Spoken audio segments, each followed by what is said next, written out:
Pasaremos por Cataluña, entrará Sergio Fidalgo al final del programa para contarnos esta historia absurda del nuevo segregacionismo, que pues en un pueblo de Gerona, 21 días hablando solo en catalán, y si alguien te habla en español ignorarle, médicos que se conjuran para atender solo en catalán, están dementes, pero completamente. Sin embargo, esto también forma parte de la esfera del poder en España, lo veremos. Para amargarle usted el fin de semana, vamos a ver los planes de Escrivá, que no ha acabado todavía, que planea nuevas cuotas de autónomos para hacernos la vida todavía más imposible. ¿Creen que solo Ferrovial se va a ir a Holanda? Pues como aprieten mucho más, hasta el panadero de la esquina se va a ir a Holanda también. Hemos hablado muy poquito de algo que es muy importante en España, que es del sector del automóvil. Es muy importante porque representa un porcentaje notable del PIB y un porcentaje notable del empleo. Y mire usted por dónde los dictados ecologistas de Bruselas, por así llamarlos, en fin, con la prohibición de producir coches de combustión, le va a pegar un palo formidable a nuestra industria. Y aquí no dice nadie nada. Para salvar el planeta vamos a morirnos de hambre. Bueno, vendrá Miguel Gutiérrez a contarnos cómo está la cosa en el sector. Y entre otros asuntos hablaremos también de la ley de eutanasia. El Tribunal Constitucional evidentemente va a avalar la ley de eutanasia y avalaría también la supresión física de la gente rubia de más de 1,72 y menos de 1,75 si se lo propusiera Pedro Sánchez, porque el Constitucional está para lo que está. Bueno, vamos a ver qué es esta barbaridad que van a hacer, y como Teresa Gómez ha estado en la cocinilla de la información, tendremos noticia muy cercana. Lo veremos con nuestros contertulios de esta noche. Don Juan Antonio de Castro, ¿cómo estás? Pues estoy muy bien. ¿Cuánto me alegro? Estoy muy bien, sí, asombrado de todo lo que nos pasa, asqueado, cansino, todos los 8M y las peleas entre ellas y ellos y ellas y los demás. Y bueno, y desde luego muy disgustado con el tema de Abascal y que esta política se permita insultar de esta manera y amenazar. Y en el fondo es desear la muerte, porque el aborto es muerte, el aborto es asesinato. Lo que está deseando es que no hubiera nacido esta persona, ¿no? Entonces, bueno, yo creo que lo que todo esto muestra, como bien decías ahora al principio, es un espíritu, una situación de confrontación. Nos llevan a la confrontación. Este socialcomunismo nos lleva a la cultura de la muerte, la confrontación y cualquier cosa, ¿no? con tal de seguir en el gobierno. Bueno, yo creo que no hay que alimentar este tipo, porque ahora podías contestar a lo que han dicho estas niñatas, ¿no? Y podíamos decir también, pues por ejemplo, qué pena me da los padres de estas niñatas que no se castraran antes de procrear. Se me ocurre esa frase, por ejemplo, ¿no? Pero sería la devolución por el mismo lado. Lo que quieren en el fondo es crear confrontaciones y no lo vamos a hacer, ¿no? No tenemos por qué contestar en la manera chabacana y asquerosa de la que lo han hecho. A ti no te recuerdas, imagínate la atmósfera aquella del París revolucionario, con la guillotina trabajando y las señoras aquellas haciendo calceta. Haciendo calceta y viendo la sangre, ¿verdad? Ese es ese tipo humano, ese es el tipo humano, ¿verdad? Letricotés, exactamente. Sí. Bueno, Juan Antonio, bienvenido. Don Paco Álvarez, muy buenas noches, ¿cómo estás? Buenas noches. Pues muy bien, encantado otra vez de estar aquí, aunque con la que está cayendo, pues vamos a ver cómo salimos. Pues saldremos bien. Nosotros bien, pero vamos, yo creo que desearán cosas malas sobre nosotros. Eso espero, porque eso querrá decir que lo estamos haciendo bien. Bueno, efectivamente. Paco, bienvenido. Doña Teresa Gómez, muy buenas noches. ¿Qué tal? ¿Cómo estás? Buenas noches. Pues muy bien, ayer no fui a la manifestación, por supuesto, porque... Intolerable. Qué pena. Intolerable. Bueno, ya las mujeres ya entonces ya estamos arruinadas, ¿no? Por no ir a la manifestación, porque no me siento identificada, y creo que ayer fue un día triste, creo, para las mujeres, porque ahora mismo hay más división que nunca entre las mujeres por esto, ¿no? Porque la izquierda está promoviendo esto y el problema es que lo está consiguiendo. Y si a cada una de estas mujeres que ayer se manifestaban le preguntas por qué se estaban manifestando, aparte de no tener argumentos, los argumentos que dan son repetir constantemente lo que han oído anteriormente a sus políticos. ¿Y qué cosas? Hombre, que si me dejaras que están repitiendo a Aristóteles, aunque Pues bueno. estaría bien, pero joder, están repitiendo a la PAM. Lo interesante sería saber qué opinan los millones de mujeres restantes que no han ido a la manifestación. ¿Qué opinan de todo esto, no? Que nadie les pregunta, en el fondo, y están en silencio en sus casas, muchas de ellas. ¿Qué piensa la mayoría de las mujeres de toda esta historia? No las 10.000 que han estado. Así es. En fin, bueno, Teresa, bienvenida. Don Alejo Vidal Cuadras, muy buenas noches, ¿cómo estás? Buenas noches. Bueno, España es un país con fama de turbulento, ¿no? Y usted recordaba las persecuciones religiosas. La verdad es que ya el siglo XIX español, que no todo es malo el siglo XIX español, pero bueno, hay cantidad de episodios de asesinatos de religiosos. En el siglo XIX, Muy turbulento. muchos de los levantamientos liberales iban acompañados de la correspondiente quema de conventos y asesinato de frailes, ¿no? Entonces, digamos que forma parte de nuestra historia. Y en la Segunda República y la Guerra Civil ya no hablemos. Pero todo eso parecía que había quedado atrás. Es decir, parecía que con la transición a la Unión Europea, la entrada en la OTAN, la multiplicación de la renta per cápita, la alfabetización universal, la educación, parecía que que otros países también tienen un pasado del cual no pueden estar orgullosos, ¿no? Y el nuestro, pues parecía que ya por fin habíamos llegado a un punto en el que la sociedad española había alcanzado un equilibrio, una sensatez, un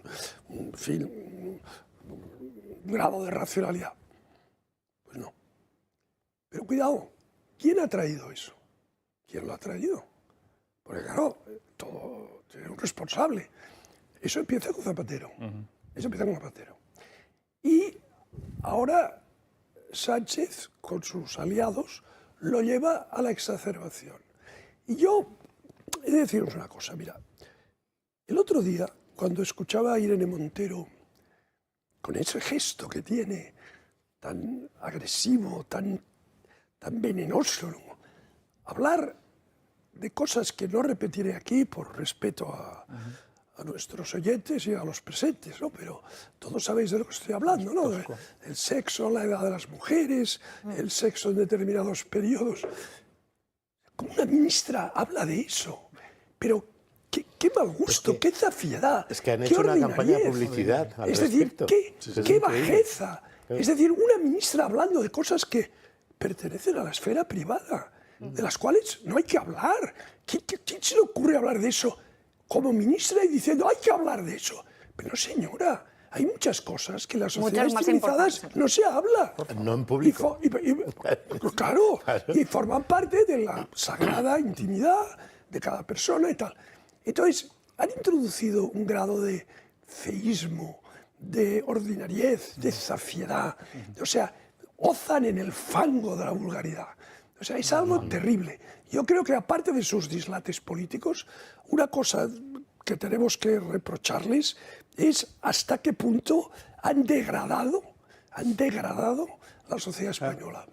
Por eso cada vez nos hace más falta el desfibrilador de Adolfo Albistu de acreditación de la Comunidad de Madrid, lo cual en los tiempos que corren además con la titulitis atroz que hay es fundamental. Porque tú puedes ir contando que ahora está trabajando 10 años, pues eso, de fresador o de encofrador. Y dice, bueno, ¿y el título dónde está? Bueno, pues está aquí, lo tiene Isabel Díaz Ayuso esperando a que usted llame para dárselo. ¿En qué consiste esto? Bueno, usted está en esta situación, pues llame al 012 o a través del código QR ese que aparece ahí en pantalla, y si cumple los requisitos, es decir, el tiempo trabajado, hay un asesor que se pone en contacto con usted, le prepara para el proceso de evaluación, claro, que tiene que demostrar los conocimientos lógicos de la profesión que va a reivindicar, y si supera ese proceso de evaluación, recibe su correspondiente acreditación profesional. Me parece que es una idea francamente buena, muy necesaria y que solo puede hacer bien. Así que si está en esta situación, no lo dude, ¿eh? 012, llamando a la Comunidad de Madrid, porque como dice el eslogan, su trabajo se merece un título. Pues bueno, y tantos títulos que hay por ahí que no merecen nada. Pero, en fin, acredite su experiencia laboral con la Comunidad de Madrid. Piense usted ahora en toda la gente que lleva años trabajando en cadenas de montaje de vehículos, que es un trabajo especializado. O sea, no es una máquina, ¿eh? Y que como cambie, que dicen que va a cambiar. Bueno, Italia y Alemania ya han dicho que no, pero en fin, el asunto este de los vehículos de combustión va a ser un auténtico drama, porque no se monta igual un vehículo de combustión que un eléctrico. Y en España es muy importante el sector del automóvil, importantísimo. ¿Qué piensan ahora mismo allí? Porque nadie les ha preguntado. Aquí para salvar el planeta vamos a dejar de producir coches de combustión. Ya, vale, bien. Y tú te lo tragas. Y ahora, toda la gente que trabaja en eso, ¿qué hace? Bueno, pues Miguel Gutiérrez les ha preguntado. Buenas noches, Miguel. El sector automovilístico es el motor de la economía española. Representa el 10,5% del Producto Interior Bruto, el 9% del empleo y a nivel internacional somos octavos en producción a nivel mundial y segundos en producción a nivel europeo. Y primeros en diésel, ojo. A pesar de ello, el Gobierno y la Unión Europea parecen empeñados en debilitar a uno de los pilares económicos del país con esta transición ecológica forzada. El sector ha dicho basta. Vamos a escuchar a Gerardo Pérez, presidente de la patronal de concesionarios. En el automóvil tenemos un componente ideológico que lo dificulta todo y que advertimos y llevamos tiempo advirtiendo que es muy peligroso para España y que es muy peligroso para Europa, porque esta amenaza que hay sobre nuestro sector es una amenaza sobre la cual peligran muchos puestos de trabajo. La Unión Europea ha prohibido la venta de vehículos de combustión desde el año 2035. Sin embargo, no hay que esperar 12 años para sufrir el golpe. La norma Euro 7 de la Comisión Europea implica que desde el año 2025 los vehículos nuevos que se vendan tendrán que contaminar un 35% menos en caso de ser ligeros y un 35% en caso de ser pesados. Incomprensiblemente, el Gobierno aplaude todas estas medidas. Pero el Gobierno actúa de una manera que nos da la sensación de que lo que pretendemos es prohibir el transporte privado. O sea, a lo mejor ya el debate no está en si los coches eléctricos sí o no. A lo mejor el tema está en si las familias van a poder tener un vehículo privado con el que disfrutar. La transición total al vehículo eléctrico que propone Europa es simplemente irrealizable. Nuestro país solo cuenta con 20.000 puntos de recarga. Según las patronales de fabricantes y concesionarios, para ser viable tendría que haber 350.000 puntos de recarga distribuidos por todo el territorio nacional. En segundo lugar, las ayudas a la compra del vehículo eléctrico o híbrido con el Plan MOVES son insuficientes. Ayudas de apenas 2.500 euros que tardan en llegar al comprador unos 2 años. Poco incentivo hay ahí. Tercero, el precio de los coches eléctricos es muy elevado. Los más baratos y sencillos superan los 30.000 euros. Son un bien de lujo inalcanzable para la clase media. Y cuarto, la tecnología no es óptima aún. La autonomía máxima, unos 300 kilómetros y largos tiempos de recarga. En definitiva, es una movilidad hecha para ricos, mientras que la gente de clase media y humilde ve restringida su movilidad de forma grave. Porque es que hoy la gente, que es muy extraña, es muy rara, está pensando pagar la luz, pagar el agua, pagar la hipoteca. Y no está inmersa en esta transición que nadie entiende y que además no se pueden permitir. Nosotros respiramos el mismo aire que ellos, nosotros queremos un medio ambiente lo más limpio posible. Lo que pasa es que no vaya a ser que abramos las ventanas de nuestra casa para que entre aire puro y nos quedemos sin el plato en la mesa, que es lo que puede ocurrir si continuamos con estas políticas. Y claro, con estos hándicaps de la movilidad eléctrica, las ventas de este tipo de coches apenas representan el 4% del total. Con la transición ecológica, el mercado nacional no avanza, con unas ventas por debajo del 1.000.000 de vehículos. ¿Seguirá el Gobierno consintiendo que se dañe a un sector clave de nuestra economía a cambio de nada?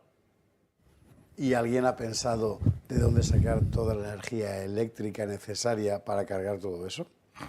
Cuando esté... Claro, porque ese cálculo no lo han hecho. El otro día estaba Lorenzo Ramírez en Negocios TV explicándolo. Es decir, claro, ¿qué haces? Es que, no, por supuesto que no lo han calculado, pero no han calculado nada. O sea, es que yo creo que eso que llaman Agenda 2030, al menos para este gobierno, es realmente la Agenda 1950. O sea, vamos a volver a una época en la que pocos van a poder tener luz, casi nadie va a poder tener calefacción o pagarla. Evidentemente, coche, pues habrá que, no sé, tener uno por comunidad, como el desfibrilador, porque es evidente que a lo que nos están llevando es al pasado. O sea, la nota es magnífica, pero tengo por aquí una cosa que me mandaron, que creo que habremos visto todos, uno que calculó, por ejemplo, qué es lo que pasaría si de pronto un puente de 300.000 coches eléctricos, todos los coches son eléctricos, llega un mago, tal, y 300.000 coches eléctricos van de Madrid a Alicante.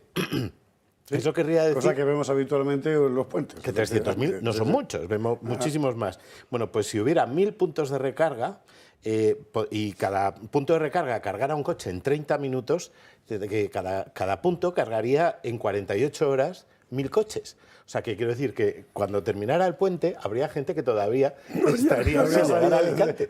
Entonces, quiero decir, pero si es que es muy fácil, o sea, ¿por qué hay que...? Y además tampoco podrías volver a casa porque no lo has cargado. Tampoco, porque no tienes electricidad. Así que eso suponiendo que la electricidad existiera, que como tú bien has dicho, que va a ser de los molinillos estos, claro. Porque, hombre, como no puede ser de carbón, no puede ser nuclear, no puede ser nada de nada, solo puede ser lo que diga Sánchez, pues mal estamos. Sí, aquí lo que hay es un ataque a nuestras libertades, porque ¿por qué no tienes derecho a hacer lo que te da la gana? Lo que me hace gracia esta historia es que no se preocupan de nuestras libertades, pero no les preocupa para nada el transporte por carretera de camiones, no les preocupa el transporte marítimo, no les preocupa el transporte aéreo, no les han dicho que tienen que cerrar para ningún momento, y todos estos polucionan más o menos el 80%, son responsables del 80%. O sea, a los que somos responsables del 20% nos van a dividir en clases entre los que tienen derecho a conducir y los que se tienen que quedar en casita. En este país, 6 de cada 10 coches tienen más de 10 años, el 20% más de 20 años. Esas personas, con la transición ecológica, las dejas en casa, porque no pueden comprarse un coche eléctrico ni híbrido. Entonces, ¿en qué está pensando este socialismo progresista? En dividir a la sociedad, en atacar a las personas individuales y no a la logística y el sistema de transporte aberrante que hemos creado en el mundo. ¿Por qué tanta Agenda 2030 y preocuparse de nuestra vida en Davos si lo que hay que preocuparse es del transporte marítimo, del transporte por carretera y por avión? ¿De qué nos están engañando? ¿No? Pues al final es que es una broma. Y vamos, me parece que hace falta un cuajo formidable para llamar socialismo esto. Sí. Porque tú eres muy joven, pero ahora no se acordará perdona. cuando el Skoda y el Lada era el emblema del régimen socialista. Todo obrero tiene esos... Aquí ya teníamos 600 hacía tiempo, pero bueno. El capitalismo más sectario. El coche era la expresión máxima de la ciudadanía. Estos son los asquerosos capitalistas, pero sectarios, que quieren dividir a la sociedad y crear pobreza. Y terminar con la clase media y que haya solamente dos clases, una clase alta y una clase pues baja, que no pueda ni siquiera usar su propio transporte. Ese es el argumento, Alejo, desde hace muchísimo tiempo. Pero que incluso todas las vías que van tomando, ¿verdad? Van dirigidas expresamente. Lo de la ciudad de 15 minutos es exactamente igual. Quieren que haya una ciudad de 15 minutos para que una persona que viva en el barrio Salamanca no conecte con una persona que viva en Vallecas, por ejemplo. O sea, y uno que vive en Múnich no puede ir a la Feria de la Cerveza porque tiene solo 5 kilómetros. Mañana en los Usares, este es el tema que lo sacamos aquí, a Miguel Gutiérrez, por cierto, que fue el que le sacó, le llamaron de todo, la Rita Maestre, Mónica García y tal, pero la semana pasada fue a la Comunidad de Madrid, a la Asamblea de Madrid, la propuesta de las ciudades 15 minutos de la izquierda española, que en Madrid, por cierto, quería empezar el socialismo, el Partido Socialista en Las Rozas. Como una chota. Y que al final es lo mismo siempre, es decir, la nueva redención consiste en limitar tu libertad personal. Es el único objetivo. Y luego no hay agua suficiente para lavar el litio de tanta pila, de tanto coche eléctrico. Si quieren el 34 o el 35, que todo sea eléctrico, tú ¿sabéis la cantidad de agua que hace falta para preparar el litio y el litio que hace falta? Y los recursos y las batallas que va a haber en África para el acceso. Esto es una locura, es mentira.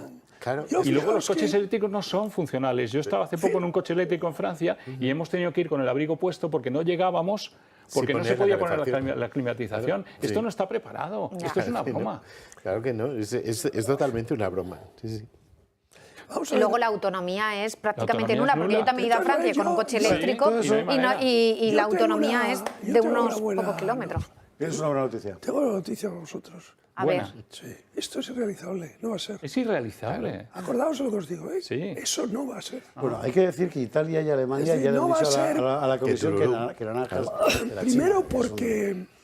Primero porque algunos gobiernos nacionales, algunos partidos políticos se han dado cuenta de que no solamente es irrealizable, sino que provocaría una pérdida de competitividad de sus economías y un empobrecimiento absolutamente terroríficos.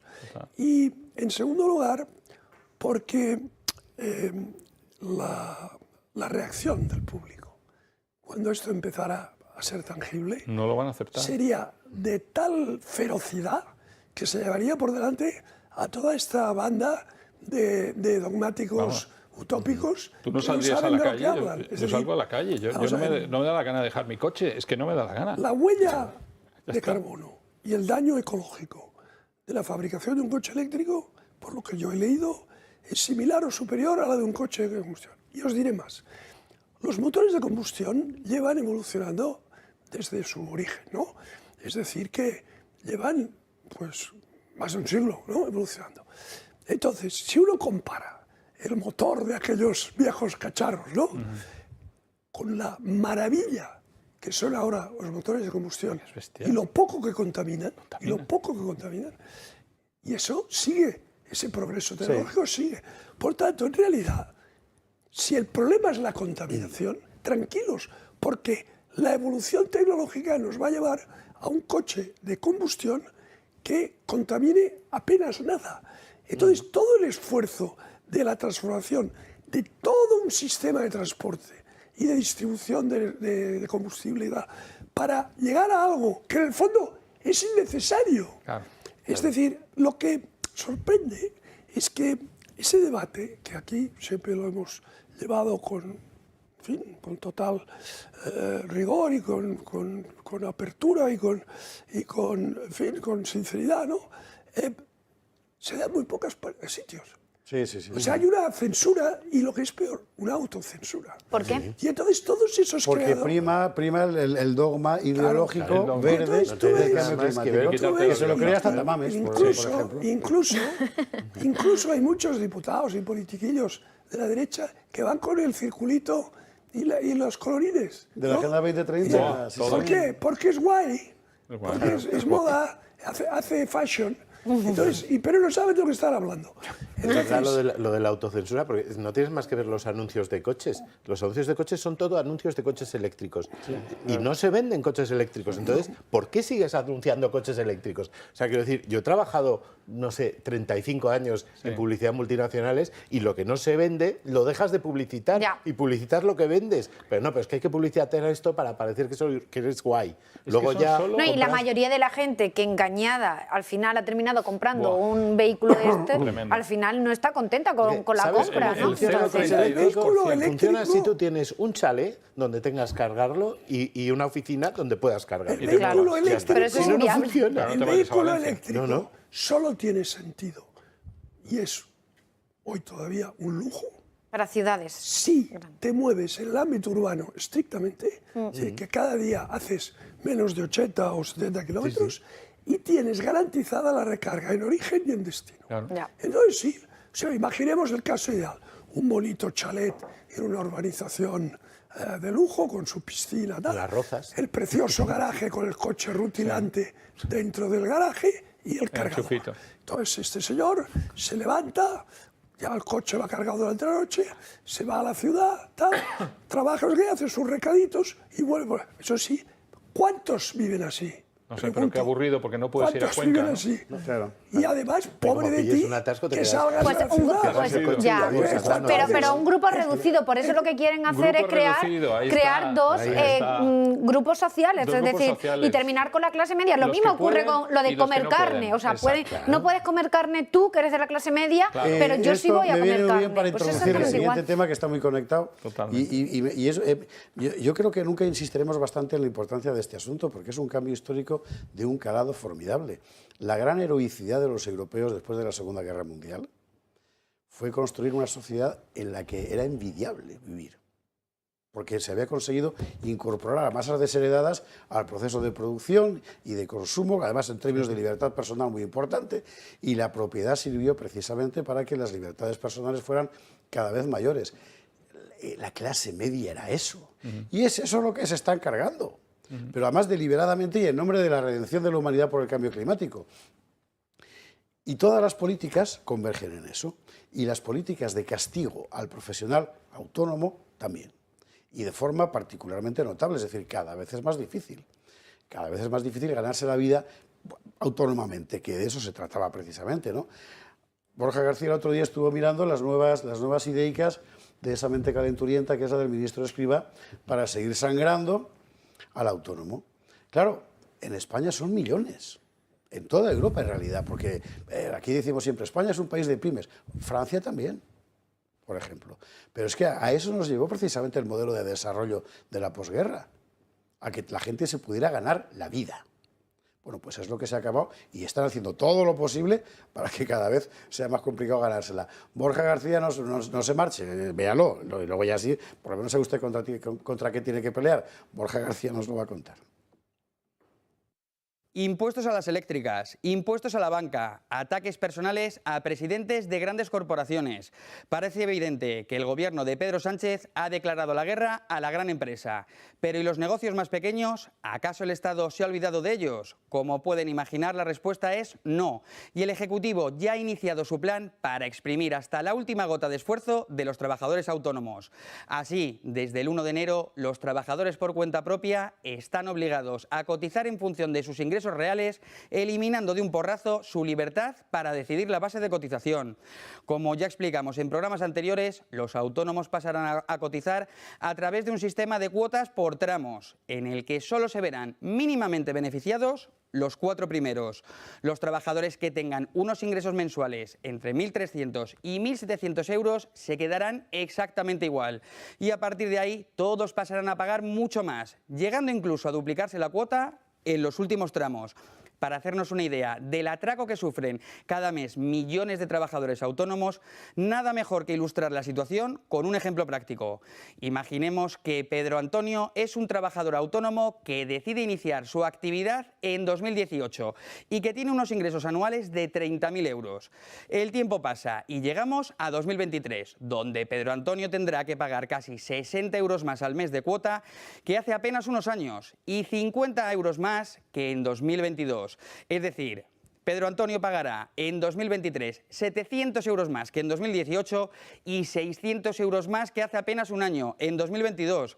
Pero la cosa no queda aquí, porque Pedro Antonio tiene que restar a sus ingresos el 15% de retención del IRPF, lo que supone otros 4.500 euros menos. Es decir, que después de un año trabajando de sol a sol para ingresar apenas 30.000 euros, si restamos la nueva cuota y si le restamos el IRPF, al pobre Pedro Antonio solo le quedarían 21.462,36 euros. Y esta es la triste realidad de este gobierno, un gobierno que cada vez es menos social y cada vez es más comunista, que parece buscar por todos los medios la manera de destruir a las clases medias para crear ciudadanos dependientes de papá Estado. Y la semana que viene contaremos los hachazos a las indemnizaciones de Yolanda Díaz que van a llevar los despidos, ¿eh? Pero cuidado, bueno, porque, vamos a ver, esto tiene su trampa, ¿no? Es decir, acabamos con los autónomos, acabamos con los empresarios, todo el mundo depende del Estado. Pero eso ya se ha probado y hay experiencias en este campo. Y lo que el Estado te da es pobreza generalizada, Claro. cuando no miseria generalizada. La única forma en que las sociedades prosperan y se crea riqueza y la gente va adelante es con libertad económica. Claro. Eso está archidemostrado, no hace falta discutirlo. Entonces, ese empeño en destruir el sistema, que es el único que crea de verdad riqueza, prosperidad y hace a la gente libre y en fin, y capaz de desarrollar su vida con cierta dignidad. Es decir, el afán por destruir esto no puede tener más que una motivación, y es una motivación perversa, que es dominar a la sociedad a partir de sistemas totalitarios. Así es. O sea, no hay Pero otro motivo. Es que los En el fondo, comunistas... sí, Hay es otro porque motivo. han dejado de creer en el sistema. Estos comunistas que nos gobiernan ahora han dejado de creer en este sistema económico. Ellos piensan que la hiperglobalización y todo eso ha creado una serie de enormes empresas y que las pequeñitas son cada vez más pequeñitas y desaparecen. Entonces han dicho, se va a quedar muchísima gente en paro, vamos a paniaguarlos, en una esquina vamos a crear esa especie de sociedad dividida en dos partes, de pobres y ricos, pobres mantenidos, ¿no? Y eso es lo que ven. En lugar de pensar ¿Cómo podemos cambiar este sistema para que genere trabajo para todo el mundo? ¿Cómo podemos cambiar la estructura de nuestra economía? ¿Cómo podemos desglobalizar? ¿Cómo podemos reindustrializar? ¿Cómo podemos crear pequeñas empresas y que no se las maten las gordas? ¿Cómo podemos cambiar el sistema? No, ellos dicen, como no lo puedo cambiar, creo paniaguados y punto. Salario mínimo. Y esto que está diciendo Juan Antonio no es, como decir, no es retórica, es que es una cosa que lleva debatiendo la izquierda europea mucho tiempo. Y el tema del salario mínimo va ahí, es decir, el salario de subsistencia. Y ellos lo contemplan como una parte, ¿verdad?, de sus Pero porque han claudicado de la economía en la que no creen, precisamente. Como no saben cómo meterle mano a la economía, porque no saben de economía, entonces dicen, ¿cómo esto no se va a arreglar? Es globalismo, y no lo vamos a parar, y aquí va a seguir todo igual. Vamos a crear esta gente paniaguada y tal, y el resto... ¡Que nos voten! Y sobre todo que nos voten. Y además voy a crear 400.000 nacionales por ahí fuera para que también me voten. Voy a seguir haciendo trampa. Y a ver si puedo hacer más trampa y seguir en el poder. Es lo de siempre, ¿no? Así es. Es que los comunistas yo creo que siempre se creen que si el comunismo no ha funcionado era porque no eran ellos los que lo dirigían. Pero al final es que no funciona. Porque se aplicaba mal. Claro, es que, pero ellos, cada uno de ellos es un pequeño Stalin. Entonces, claro, si hubiera sido yo sí lo habría hecho bien. Sí, yo creo que piensan eso un poco en el fondo. Y luego, quiero decir, esto que hemos visto es tan sangrante que estamos hablando de ingresos, no de beneficios. O sea, ese señor que al final le quedaban 21.000 euros es lo que ha ingresado. De ahí tendrá que descontar lo que le cueste y lo que vende. Claro. O sea, que quiero decir que con un poco de suerte le quedan 10.000 euros, digamos, que sería más o menos, si tiene un margen del 50%, que es un buen margen, le quedarían unos 10.000 euros para vivir durante ese año. Para mal vivir. Aparte, que es bastante menos de la motivación de mejorar, porque cuanto mejore pasa de tramo y cada vez le carga más. Con lo cual se queda comunista, siempre gana lo mismo. Ya puede hacer maravillas que da no vaya mejor. Claro, no. Eso es lo que están haciendo. O si lo hago bien, me voy del sector, o sea, dejo de ser autónomo, dejo de pagar, chao. Me voy con Rafael del Pino a los países bajos. Claro, te vas a montar ahí una panadería o lo que sea. Y lo de los ricos y los pobres, si lo decía ya Olof Palme, ¿no? Fue el que dijo, que cuando fue uno a verle, dice, estamos acabando con los ricos, algo así, y dijo él, pues nosotros lo que queremos es que no haya pobres. Claro, pues ese es el problema. Aquí es que quieren acabar, no ya con los ricos, sino con esa clase media que se creó, como se ha explicado, después de la guerra. Pero Europa está como convencida de que no puede hacer nada tampoco, la Van der Leyen y demás, porque Estados Unidos sí sabe, va a desglobalizar, va a reindustrializar. Las grandes potencias sí saben lo que están haciendo. Nosotros aquí... En fin, bueno, seguramente tiene que ver con esto, y yo no creo que sea casualidad, sinceramente, el hecho de que en esta civilización suicida en la que se ha convertido la Europa contemporánea, la eutanasia forma parte ya no de los derechos, de las obligaciones humanas. Nosotros teníamos aquí una ley bastante salvaje que impulsó este gobierno y teníamos al Tribunal Constitucional pendiente. Ya sabe usted que el Tribunal Constitucional está pendiente, reflexionando, o sea, así, cuando tiene mayoría de derechas. Cuando tiene mayoría de izquierdas no reflexiona nada. O sea, lo traen todo reflexionado ya de su casa y hacen lo que les sale de las narices. Y ahora mismo la cuestión de la eutanasia está exactamente así. Hoy publicaba aquí Diario esta noticia que vamos a ver ahora mismo en... pantalla. El Constitucional avalará la ley de eutanasia con una sentencia redactada por el magistrado de Podemos, lo cual guarda una perfecta coherencia, ¿verdad? con todo, absolutamente con todo. Si recuerdo usted hace unos días, explicábamos aquí, a propósito de un informe al respecto, que hizo Patricia Sanz, en qué consiste esta ley. Vamos a verlo para poner un poco en suerte el asunto, para ver por qué es tan importante esta cuestión, y ahora lo comentamos particularmente Teresa Gómez, que es la que firmaba la información de Aquí Diario. Lo vemos.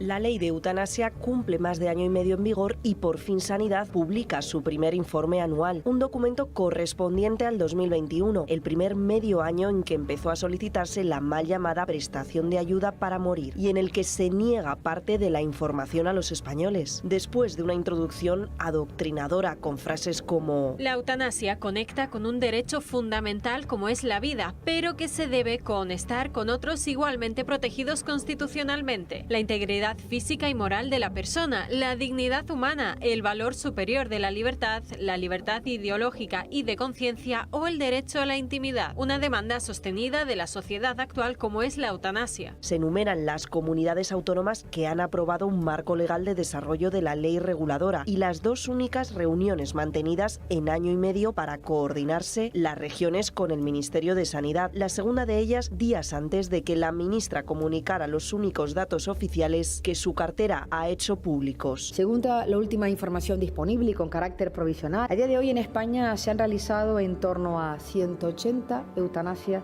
desde el año de vigencia de esta ley. Así que después de 2 ejercicios, Sanidad no ha hecho público en su informe anual ni el número de personas que han solicitado la eutanasia, ni las que al menos a 31 de diciembre de 2022 les ha sido practicada. Un informe que aparece en su página web por la puerta de atrás el mismo día en que la atención mediática se centró en la aprobación de las leyes trans y del aborto. La cultura de la muerte avanza de forma silenciosa pero con paso firme, con el gobierno de Pedro Sánchez.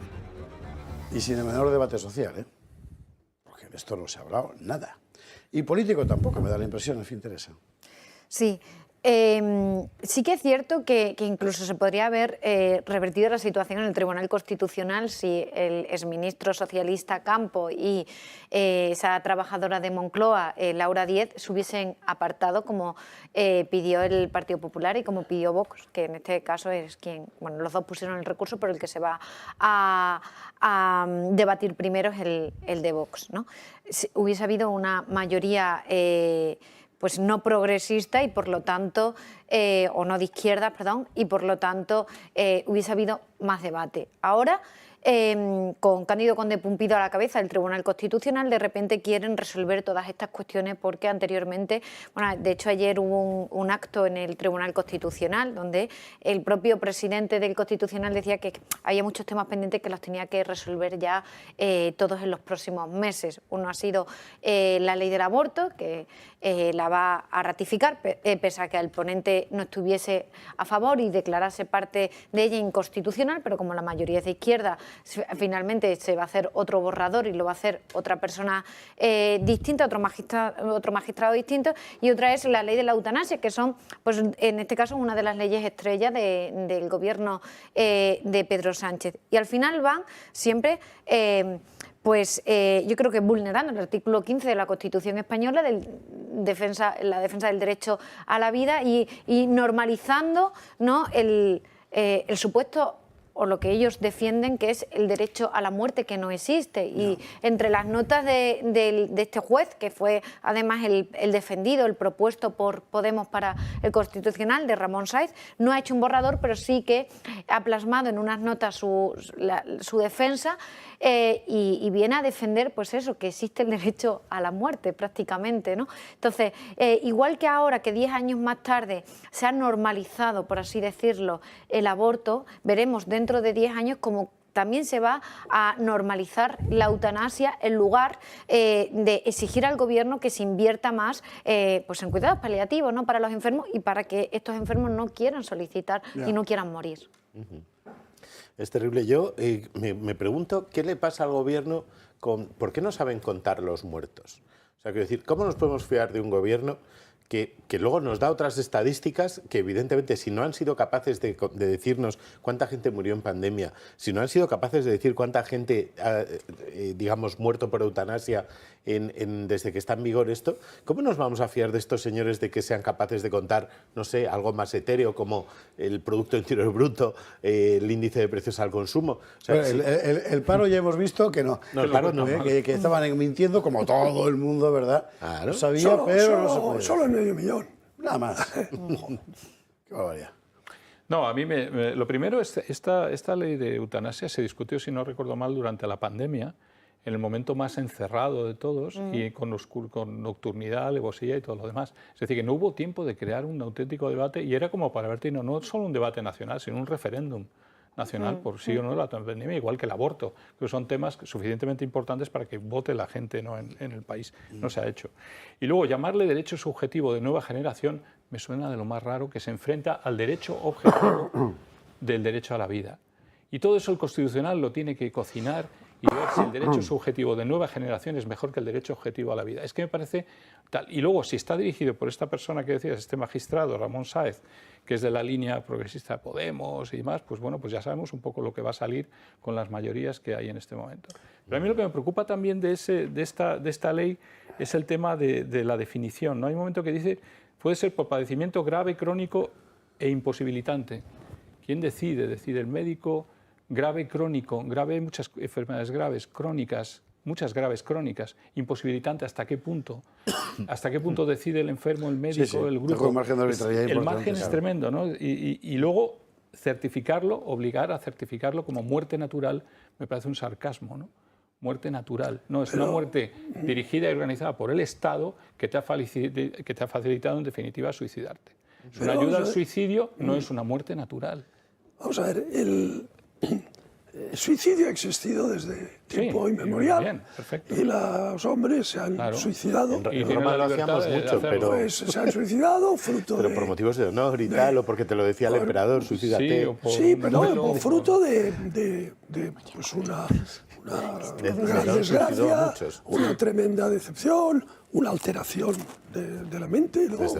Una enfermedad psíquica. Siempre hemos convivido con el suicidio. De hecho, hay una paradoja, y es que todos estamos de acuerdo que hay que procurar evitar los suicidios. Es decir, que cuando una persona está en un estado de ánimo, en una depresión profunda, en una incapacidad de afrontar sus problemas o sus desgracias y quiere suicidarse, le ofrecemos un teléfono para que llame, para ver si lo evitamos, ¿no? Y le ofrecemos una salida a esta situación desesperada. Bueno, a mí esto me parece muy bien, me parece una cosa humanitaria, me parece estupendo. En cambio, en paralelo, aprobamos una ley de eutanasia. Vamos a ver. Hoy día todos sabemos que la medicina puede evitar el sufrimiento. Puede. Absolutamente. Absolutamente. Entonces llega un momento en que el enfermo, todos sabemos que hay un momento en que ese sufrimiento es muy grande, ¿qué tal? Y entonces los médicos, la familia, deciden sedarlo, ¿no? Y los médicos te dicen, mire, ya depende de Dios, esto está en manos de Dios, tal, no sé, y bueno, puede pasar unos días y tal. No hay necesidad.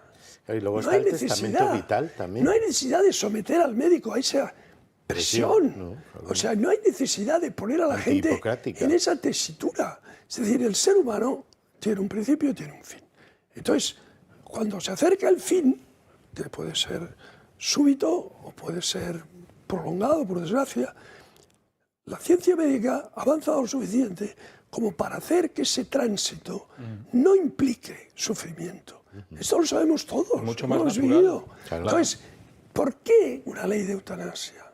Es decir, hay algo en la izquierda esta actual, hay algo de diabólico. Es decir, fijaos que, vamos a ver, el cambio de sexo. Es decir, que una persona pueda cambiar de sexo a voluntad. Eso es algo infernal. O sea, sí, eso seréis como dioses, ¿no? Eso seréis como dioses. Claro. Y que puedas abortar cuando no puedes fumar. Como dice esta señora, una mujer con pene. Vamos a ver, no, una mujer con pene no es una mujer, hija. O sea, ya puede hacer lo que quiera. O sea, las mujeres con pene son mujeres. No, no son mujeres. O sea, tú te puedes poner como quieras y puedes gritar y desaforarte, pero no lo son. Entonces, los rarísimos casos de disforia de género que ha habido y hay, ¿no? Pues tienen su tratamiento, tienen su tratamiento médico, psicológico, tal, y son rarísimos. Ahora se ha generalizado ser una mujer con pene y un hombre con vulva. O sea, es como vivir en un mundo disparatado, un mundo de pesadilla. Un mundo, es una pesadilla. O sea, yo digo, sí. Y entonces, claro, estas señoras que vociferan estas cosas, además con esa ordinariez que las caracteriza. Entonces, ¿Qué quieren? Que la sociedad se vuelva loca, toda la sociedad, como ellas. ¿Cuándo se van a enterar que son minorías execrables? No, pero perdona. Son minorías. Yo te diré una cosa, yo te diré una cosa. Yo cuando veo a esa Belarra o esa Montero, cómo hablan, su lenguaje corporal, esa mirada obsesa, esos gestos agresivos, yo detecto allí una cierta anomalía. Hay enfermedad. No, una cierta anomalía. Puede que haya enfermedad, puede que sea enfermizo. O sea, yo creo que estas chicas están alteradas. Sí. No están en su estado normal. Y el día que desaparezcan, porque nadie puede, claro, en su sano juicio, soltar las deyecciones verbales que sueltan. O sea, es imposible. Pero claro, si ellas están mal, y estamos todos dispuestos a ayudarlas, no nos quieran arrastrar a todos a su locura, ¿no? ¿Qué me dices de los medios que las apoyan y que les dan voz? Es una cosa, de verdad. Muy gracioso. Si veis el Twitter el timeline, o como se diga, del Twitter de alguna de estas personas, veis dónde las entrevistan. Y son siempre los mismos sitios, La Sexta, El País. O sea, no van a ningún sitio donde puede que le llamen la atención sobre algo de lo que dicen.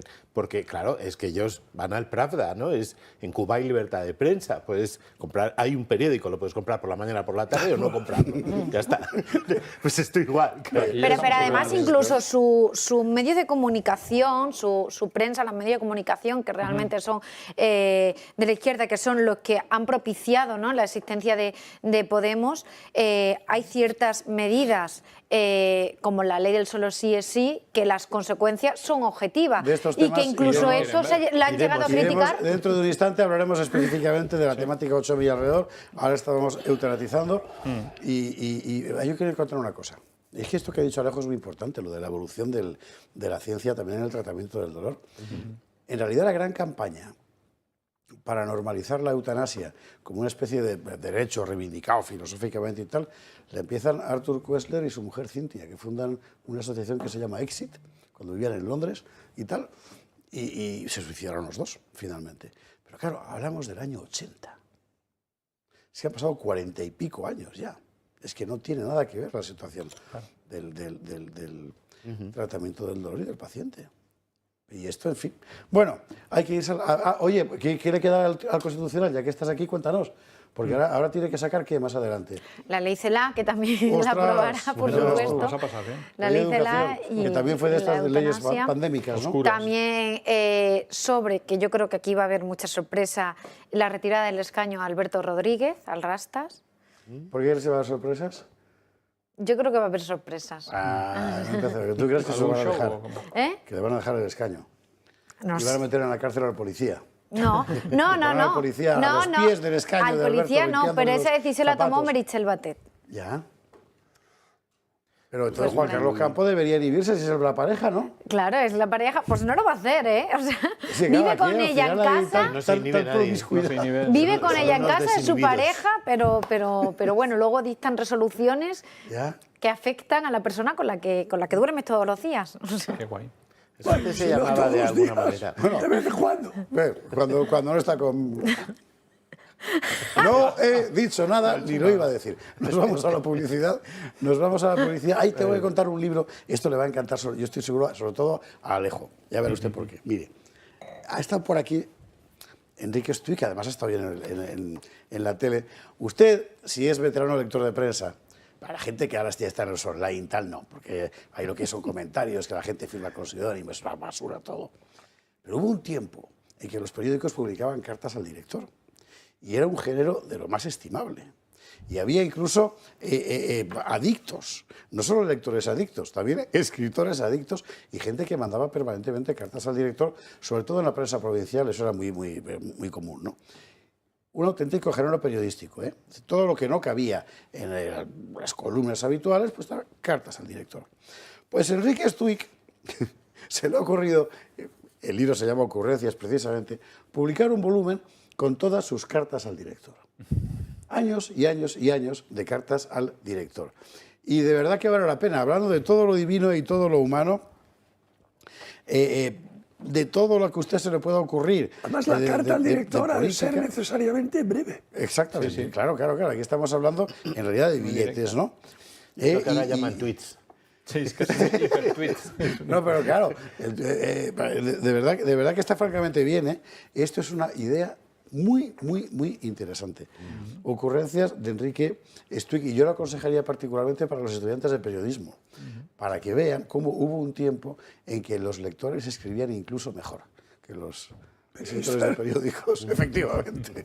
Enrique Stuig, ocurrencias. Vámonos a la publi y a la vuelta el 8M y demás. Que quien me lleva la campaña electoral del presidente, a lo mejor un pueblo pequeño no, del presidente a la comunidad autónoma valenciana o la comunidad autónoma de Aragón o la comunidad autónoma de Madrid es el Partido Popular de España.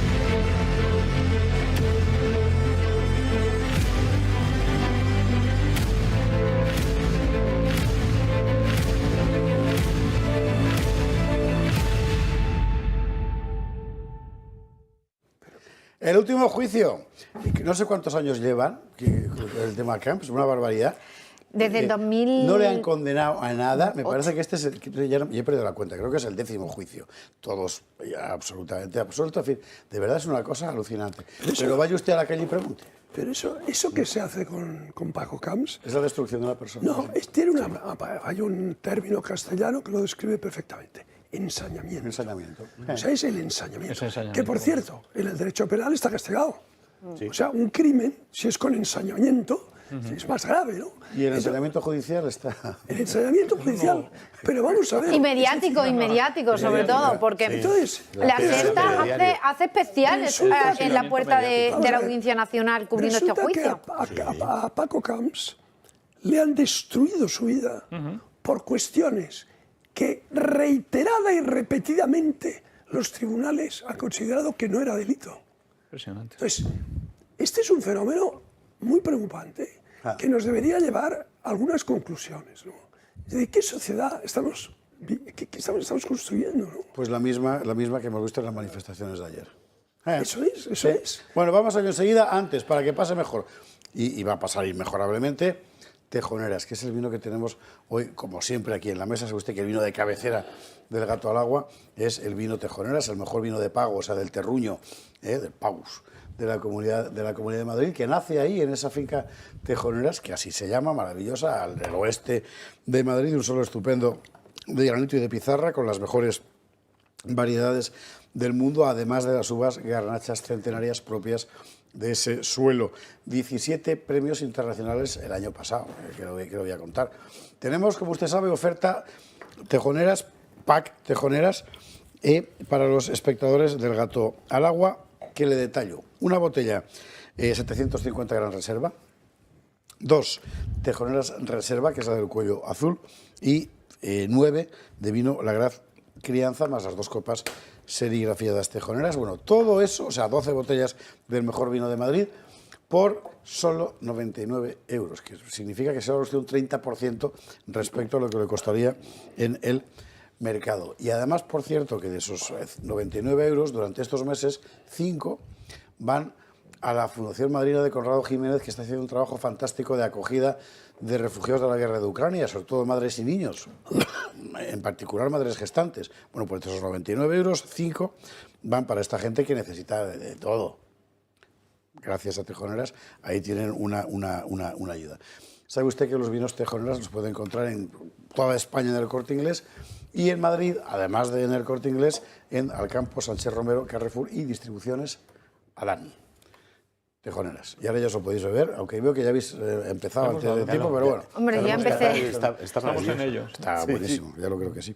Bueno, vamos a ver lo que ha pasado, lo que ha pasado ayer y hoy, las dos cosas. Porque hoy la gran polémica, por encima incluso de la discusión acerca del neofeminismo, del 8M, son las barbaridades del podemismo y del bolañismo, que también. Claro, vamos a ver. Todo empieza cuando la secretaria de Estado, que vive de su sueldo, o sea, que usted le paga el sueldo, bien, va y sube esto a redes.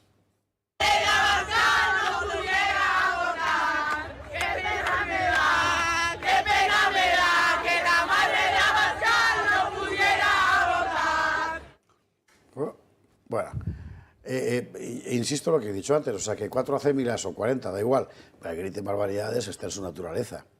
Que la secretaria esta se ponga con la sonrisa satisfecha de mira mis niñas como son, eso ya es otra historia. Bueno, se ha creado una polémica formidable. ¿Y qué ha contestado? Y esto es lo peor. ¿Qué ha contestado la señora Rodríguez Pam? Esto. O sea que el feminismo era esto, ¿verdad?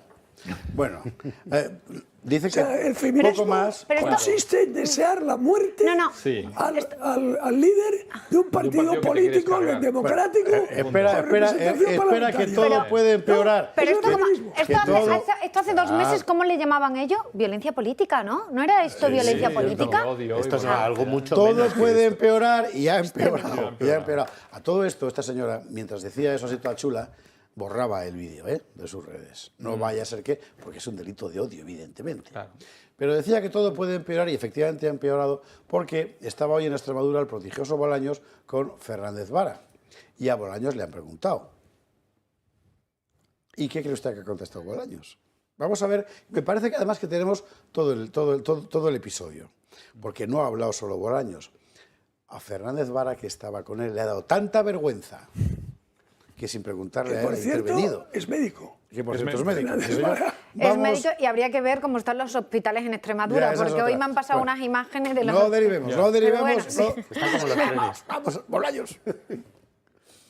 Y respecto a alguna cuestión que me ha planteado sobre la manifestación de ayer, yo creo que ayer fue un día festivo, un día reivindicativo, en el que las mujeres nos volvieron a decir a los gobiernos que tenemos mucho camino por recorrer todavía por delante, que tenemos que seguir avanzando en igualdad y que, desde luego, el objetivo del Gobierno, que ayer estuvo en las manifestaciones del 8 de marzo, yo estuve en Mérida, unos cuantos ministros en la manifestación de Madrid, todos estamos comprometidos con la igualdad, porque desde el Gobierno el objetivo es que la igualdad real entre hombres y mujeres no tengamos que esperar generaciones a que llegue, sino que ya nosotros, nosotras, nuestras hijas, nuestros hijos, ya vivan una sociedad plenamente igualitaria entre hombres y mujeres. Sobre esta última cuestión, al margen de cualquier otra consideración, ¿no? A mí me parece que es una ofensa a la inteligencia, a la natural y a la artificial. Es una verdadera ofensa a la inteligencia. Y creo que una obligación que tenemos como gobernantes, todos, es serenar y sosegar la convivencia, no crisparla. Mire, creo que le he contestado, pero es verdad que desde luego no tengo intención de entrar en ningún tipo de polémica con nadie. O sea, a mí me parece que esos comportamientos que realmente no comparto, también se lo digo, pero creo que no podemos poner ahí el foco. No nos quedemos en anécdotas más o menos afortunadas, porque a mí, de verdad, me parece que la gestión de gobierno es algo mucho más importante que este tipo de cuestiones. Ya. Ojo a lo que acabamos de ver. La generación Zapatero, ¿por qué es eso ese PSOE? Le preguntan por algo que objetivamente es una barbaridad, que es que un secretario de Estado de tu gobierno ríe las gracias a quienes desean la muerte del enemigo político. ¿Qué es eso lo que ha pasado? Y tú, en una jornada festiva, lo que decíamos al principio, la nobleza de vuestra ingenua exaltación. Bueno, Vara, que es una generación política anterior, pues está más en su sitio. Está más en su sitio. Y sin que le pregunten, interviene. Toma la palabra y espera, vamos aquí a poner orden. Vuelven a preguntarle a Bolaños, se intenta luego navegar y tal. Bueno, vamos a ver. A mí Bolaños me quema porque se despeina permanentemente. Pero además de eso, pensar que el Ministerio de la Presidencia depende de un tipo que considera parte normal de la vida pública que sus propios miembros del gobierno rían las gracias a quienes desean la muerte del enemigo político, pues me resulta un poco inquietante. ¿Qué quiere que le diga? Y sobre todo porque hay un hecho demostrado ampliamente por la historia. La violencia verbal extrema es la antesala de la violencia física. Por supuesto. Siempre ha sido así. Siempre ha sido así. La violencia física va precedida siempre de una extraordinaria violencia verbal. Es decir, se deshumaniza al enemigo político, se le reduce a cosa, con lo cual puede ser eliminado, ¿no? Entonces, lo que dicen estas energúmenas revela una tal bajeza de pensamiento, una posición tan innoble sobre lo que ha de ser la relación civilizada entre miembros de una sociedad que aspira a convivir, que a la señora Pam Pam esta la debería llevar a una conclusión, ¿no? ¿Qué juventud estáis creando? Es decir, cuando una chica de 18 o 20 años vocifera que quiere ver muerto al líder de un partido político parlamentario, lo que está demostrando, ¿no?, es que esta criatura la han transformado en un monstruo. Claro. En un monstruo moral. Totalmente. Es decir, no puedes desear la muerte a nadie, criatura. No puedes, no debes. Tú estás en desacuerdo con Abascal, lo que diga Abascal sobre la inmigración, lo que diga sobre el Estado de las Autonomías, lo que diga sobre todo lo que tú quieras. Pero no puedes desearle la muerte.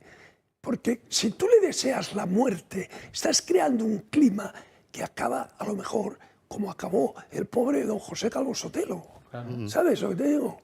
Claro. Sí. Y José María Gil Robles, porque no lo encontraron. Pero vamos a ver, es que lo alarmante es que eso suceda y solamente señalemos su gravedad aquí. Debería ser un clamor social contra estas pobres muchachas, ¿no? Hay que decir que ha habido una reacción muy pues, la palabra solidaria, que lo voy a hacer, de tanto de Feijóo como de Borja Semper. Hombre, menos mal. De apoyo imagínate. Oye, se me podía haber llamado andanas. Al fin y al cabo, ya dice Cuca Gamarra que estás más cerca del PSOE que de Vox. Pero bueno, no, en este caso concreto está más cerca, como es lógico, en fin. Es que es una cuestión de civilización. Es que es una cuestión de civilización. Y sobre todo, pero no ha visto... sobre todo porque cuando se empieza deseando la muerte a gritos en la calle del adversario político, se mueve uno en un plano inclinado que lleva a la violencia física. Sí. No, y que el ambiente, por supuesto, cada vez está mucho más crispado, ¿no? Pero iba a decir, no he visto a ningún miembro del gobierno criticando la actitud de PAN o al menos disculpándose. No he visto a ningún miembro del gobierno. En cambio, cuando hace unos meses una diputada de Vox le dijo a Irene Montero una realidad que para mí, yo en ese momento lo condené, dije que eso está fuera del marco político y que ese tipo de cosas no se deberían decir en el Congreso de los Diputados, que es pues que está donde está porque se acuesta con quien se acuesta. No, eso lo interpretaste tú. Eso lo interpreté yo, claro, efectivamente. Pero vine a decir eso. Dijo, cuidado, vine a decir el lenguaje parlamentario vine a decir es un estilo retórico. El lenguaje parlamentario es un género literario. Y entonces el buen parlamentario, y ha habido algunos legendarios, sabe decir lo que quiere decir sin incurrir en el insulto. Claro. Entonces, pero bueno, ella lo que le dijo es, usted lo que ha estudiado a fondo, cuidado, usted lo que ha estudiado a fondo, esa Pablo Iglesias, en profundidad, exacto. No. Entonces, pero que eso a mi juicio eso está fuera del debate. O sea, yo creo que eso se lo podría haber ahorrado, pero bueno, esa es una opinión personal que incluso ya se debatió en su momento y lo utilizaron todos los miembros de Podemos para decir que ellos son una víctima de la violencia política y de tal. Y ahora sí que hay violencia. Claro, es lo que te digo, Teresa. Aquí sí que hay violencia. Pero aquí sí que hay violencia. Están deseando la muerte de un adversario político. En profundidad esa Pablo Iglesias no tiene nada de violento. Esto es lo que puede ser impertinente, puede ser sarcástico. Y es un dato objetivo y real. Ofensivo. Y es un dato objetivo y real. Pero desde luego no es violento. No es violento. Es efectivamente, por eso estoy diciendo que utilizaron la vida eso. De la Montero no estaba en juego en esa frase. Más grave todavía. Sí, pero que incluso utilizaron eso para decir que ellos eran víctimas de una violencia política y salieron todos los miembros del gobierno condenando esas afirmaciones, ¿no?, de esta diputada de Vox. Las patas por alto. Bueno, sí. Y ahora no veo a ningún miembro del gobierno condenando que se desee la muerte a un adversario político. Es peor todavía. Tú decías antes que es importante lo de PAM, pero es más importante todavía que el vicepresidente del gobierno, bueno, Bolaños, en definitiva, ministro de la presidencia del gobierno, diga directamente que es más o menos afortunado desear la muerte de alguien. Más o menos afortunado. Esa tibieza, esa forma meliflua de hablar está llevando a engaño a la gente, está llevando a que consideremos normal el desear la muerte de los demás. Y eso es puro odio. Está en el Código Penal. O sea, todo esto seguramente lo van a querer ir parando porque es que puede llegar bastante más lejos. Y luego el tema de lo decíamos al principio, que pregunten a la mayor parte de las mujeres de este país si están de acuerdo con estas memeces de las feministas del 8M. Que pregunten a la mayoría de las españolas, porque estoy convencido de que no. Pero la cuestión es que ellos pueden decir lo que les dé la gana. Ellos pueden hacer lo que les dé la gana. Pero tú, nosotros, no podemos hacer absolutamente nada. La pregunta sería, si por H o por B, si resultara que Santiago Abascal fuera gay, ¿esto no sería delito de odio? ¿No os acordáis cuando un gay dijo que le habían dicho no sé qué y salió el presidente del gobierno a decir que el Consejo de Estado, que no sé qué, que hay que investigar esto? O si fuera lo que sea. Claro, no, eso quiere decir, pero se hace contra un diputado, contra el secretario general de un partido político que aprueba la Constitución, cosa que no hacen muchos de sus compañeros, y no pasa nada, es una anécdota, como tú has dicho, una frase más o menos afortunada. Y la otra PAM dice, encima todavía se permite decir que Vox no va a las manifestaciones feministas, pero si ayer echasteis a la gente del PP de vuestra manifestación, si siempre echáis a todos los que no sean moraditos de vuestras manifestaciones, solo os podéis manifestar vosotros. Yo creo que la mayor parte de las mujeres de este país piensan lo que pensaba Marie Curie. ¿Puedo recordar la frase de Marie Curie, que la conocéis todos seguramente? Nunca he creído que por ser mujer deba tener tratos especiales. De creerlo, estaría reconociendo que soy inferior a los hombres. No soy inferior a ninguno de ellos. Eso lo decía Marie Curie hace muchísimos años, muchísimas décadas. Escucha, no había eso ley de era paridad. Una feminista. En respuesta a tu y hay pregunta, muchas mujeres de hoy que son como esta señora Marie Curie. En respuesta a tu pregunta. Y están calladas. El 61% de los españoles considera que el Ministerio de Igualdad sirve para poco o para nada. A lo mejor eso explica la catástrofe de asistencia que fue ayer el 8 veces menos que el 8 de marzo. Creo que tenemos además las cifras, ¿verdad? En gráfico. Y, hombre, es que pero es normal. Es normal. Vamos a ver. La defensa de los derechos de las mujeres en general y de la dignidad de la mujer en abstracto, la podemos defender todos. Pero esto, pues evidentemente no. Evidentemente no. Un feminismo que niega la existencia a la mujer. Eso ya es imposible mejorarlo, ¿eh? No tiene ningún respeto a la mujer. Eso, no me lo iguales. Es más, todo el movimiento feminista, desde sus orígenes, iba a decir las heroicas sufragistas, pero es que antes ya había feminismo. Claro. O sea, el movimiento feminista lo ha habido siempre. Que se basa en una verdad biológica incuestionable, que hay mujeres. Pues llega la señora Pam Pam y llega la Montero y la joven Belarra y dicen que no existe una mujer ni un hombre, que eso es un constructo social que se puede decidir a voluntad. Y que hay 8 Entonces, géneros, automáticamente, ¿no? todo el edificio teórico géneros. y todo el edificio moral del feminismo se derrumba. Y si sueltan a violadores también, se cae el feminismo, se hunde todo. Ahora, imagínate que yo voy a mañana a unos grandes almacenes o donde sea, y me meto en el lavabo de señoras. Bueno, hay la normal reacción de repulsa de las señoras que están allí. Si y yo les digo, oiga, ¿pero qué les pasa? Claro. Yo en este momento, además, no necesariamente siempre, en este momento, porque puede ser fluido. Claro. Oiga, yo en este momento me siento mujer, y entonces fluido. estoy aquí en el lavabo que me corresponde. Claro. O sea, es un mundo absolutamente de locos. Totalmente. ¿Qué ha hecho Irene Montero hoy después de...? Se ha marchado. Ha puesto tierra por medio. ¿Dónde se ha ido? A Estados Unidos. A Nueva York. A la meca del socialismo. Pero se ha ido a la meca del socialismo woke, porque toda esta porquería viene de allí. ¿eh? Oye, pero se ha ido en el Falcon o no. Vamos a ver la información al respecto. Por lo menos que haya ido un vuelo de línea. Abandonada por el presidente del gobierno en la reforma de su chapucera ley del solo sí es sí, que ya ha beneficiado a más de 730 agresores sexuales, increpada por sus propias feministas en pleno Día de la Mujer.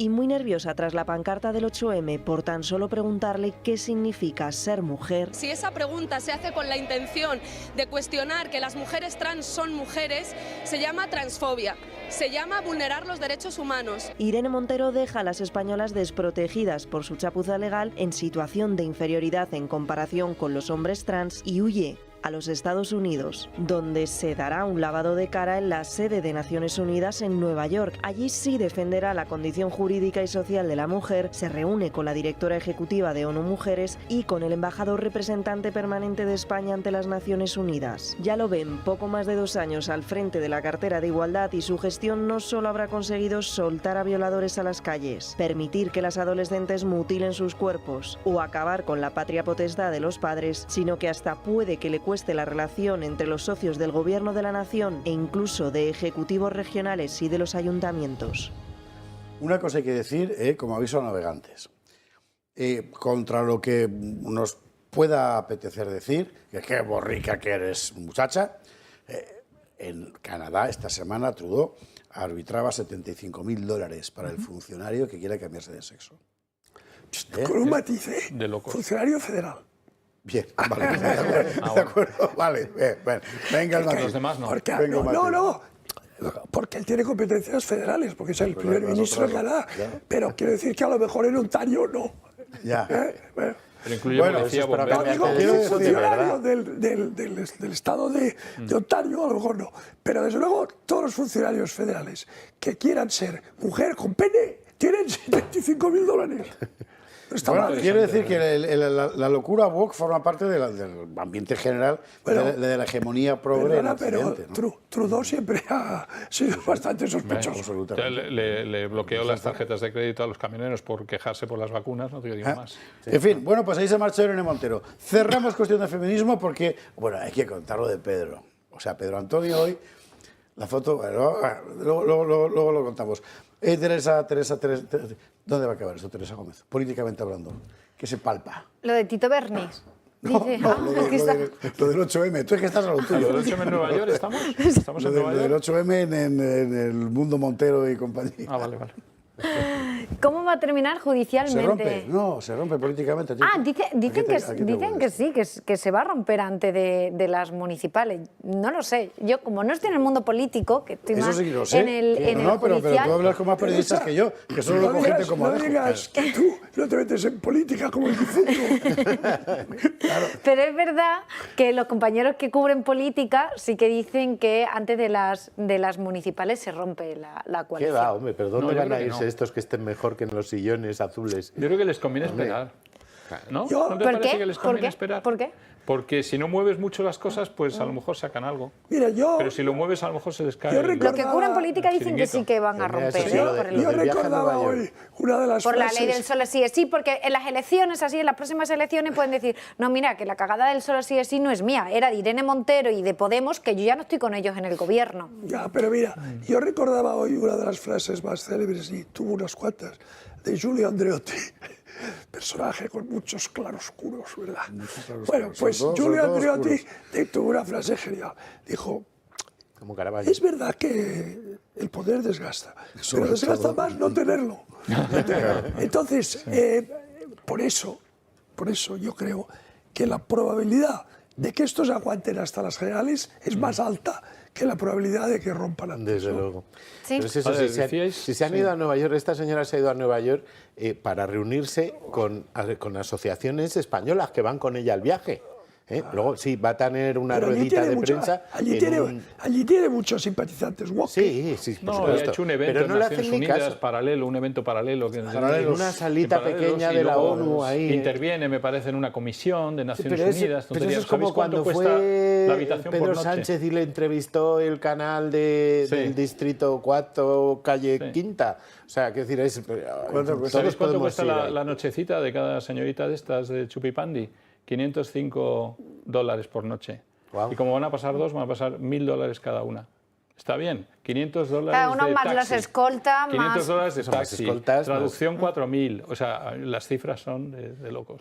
Qué bien. Para asistir a una reunión y hacer un evento paralelo y ir a la casa del embajador al cóctel de por la noche. Eso es el Pues ya sabe usted dónde va la cotización de los autónomos que va a subir a pagar esto. Es que es una vergüenza. 500 por noche, por favor. Que hay hoteles en Nueva York que se pueden ir mucho más barato. Y son buenos. Publi, que sí hay que contar lo de Pedro, que lo ha vuelto a hacer. Pedro ha vuelto a hacerlo. Ha vuelto a hacer un vídeo de estos que se hace con el pueblo. El pueblo siempre va a dar carne en la boca. El pueblo que él selecciona previamente. Con figurantes, hombre, con figurantes. Claro, bueno, no desvelemos el misterio, pero también, ya se puede imaginar, era pueblo con carne en la boca. Y además cobrando, ¿eh? Bueno, paso por la publicidad y a la vuelta lo vemos. 23-18, 22-18 en Canarias y vamos con la enésima de Sánchez. Yo sé que juega a la petanca, juega al baloncesto, hace mil cosas, ¿no? No sé cuándo gobierna. Igual por eso España va mejor, no lo sé. El hecho es que hoy en su agenda ponía esto. Agenda de gobierno, 9 de marzo 2023. ¿Y el presidente dónde está? ¿Dónde estaba el presidente del gobierno? Que, como usted sabe, ayer votó con Vox, es decir, se abstuvo en la votación de la ley esta. Bueno, pues estaba aquí, en esto que va a ver usted. Estaba con mujeres rurales. No sé si tenemos audio en esta... Ahí. Sí, es buenísimo. Mira. Mira las figurantas, cómo trabajan. Esa es la alcaldesa, la anterior.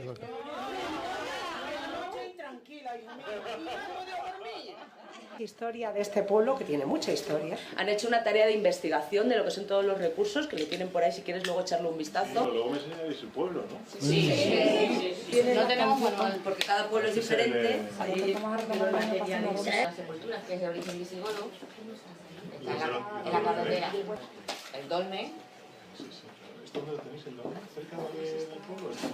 El dolmen es térmico. Ahí estas señoras, cuando eran jovencitas, lavaban en el tejar de la iglesia en el arroyo. Y yo echo tejas allí con la niña que estaba aquí. Tenía muchas ganas de biblioteca, les lo hacemos por amor a los libros y hacemos un taller poco, porque vamos poniendo temas. Entonces, una foto que os inspira.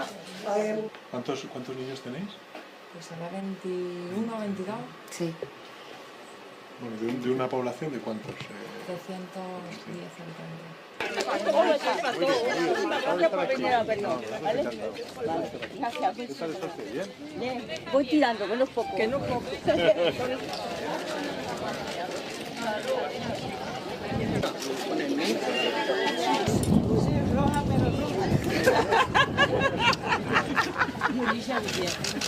¿Qué tal?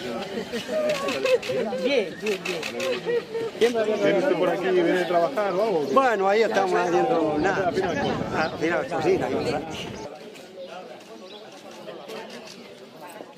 El señor de la gorra es fluido también. O sea, las mujeres rurales de cualquier tipo. Bien, allá había una que le decía, yo soy roja, pero muy roja. Bueno, lo que es el pueblo español. ¿Por qué quieren tanto estas mujeres rurales, incluido el señor que se sonaba, que hemos visto ya antes, a Pedro Sánchez? Pues por esto que vamos a ver ahora mismo en pantalla.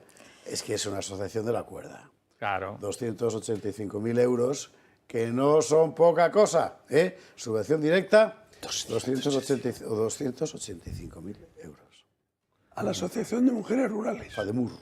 Y además FADEMUR se llama, o ADEMUR.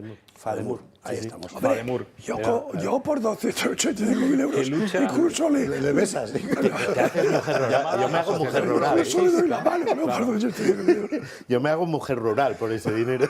Es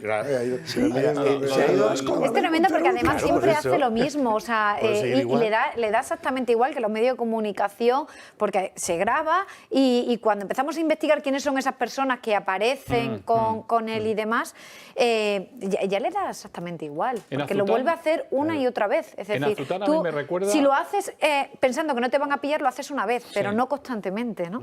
Me recuerda a Bienvenido Mr. Marshall, porque está todo bastante preparadito. De hecho, hay una señora que dice, estamos desde ayer, que no he podido dormir pensando que usted venía. O sea, que no fue una cosa como han anunciado, que se le ocurrió de repente irse a Zután.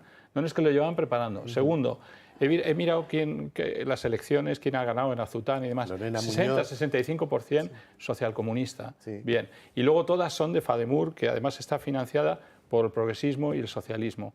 Vale, entonces lo preparan todo, le hacen eso y va y se saca la foto. Bienvenido, y hay Mr. otra Marshall. cosa. Es un vídeo norcoreano, a mí me recuerda. Totalmente. Es un tipo vídeo norcoreano. Totalmente. Es una aldea Potemkin. Es muy interesante, quiero decir, yo conozco los pueblos pequeños de Castilla-La Mancha y este vídeo lo han hecho en una biblioteca. Me gustaría saber si mañana está abierta esa biblioteca a estas horas. Exacto. Porque normalmente las bibliotecas en los pueblos de 100, 200 habitantes abren con suerte un rato a la semana. Pero claro, como venía el presidente, que se vea que tenemos aquí una biblioteca. Luego, una vez se va, no hay nada, que es lo que pasa. Hay cajero en ese pueblo, hay centro de salud, hay guardia civil, o sea, y esta hay asociación colegio. Paniaguada no le va a preguntar si hay cajero, claro que todo no, ese tipo de cosas, claro no que lo va a no. hacer porque está pagada. Y luego dice, las mujeres rurales son clave para el desarrollo sostenible de la sociedad. Pues si tan clave son, porque lo están pasando muy mal en Castilla-La Mancha y en muchos otros lugares, desindexa ya el IRPF y hazles pagar menos impuestos para empezar. Claro, para empezar. Y luego ocúpate de verdad de llevar a la economía hacia puestos de trabajo en pequeñas y lo que no se pegues paga a de los IBI, autónomos pero lo que se paga de IBI en los pueblos. ¿De qué va? Toda la reunión, las preguntas, las respuestas, la actitud de él, es todo de un falso, de un impostado, de un artificial. O sea, de verdad, no tiene vergüenza. Pero es que yo a veces me digo una cosa, la falta extrema, la ausencia absoluta de pudor, yo creo que también es algo patológico. Desde luego.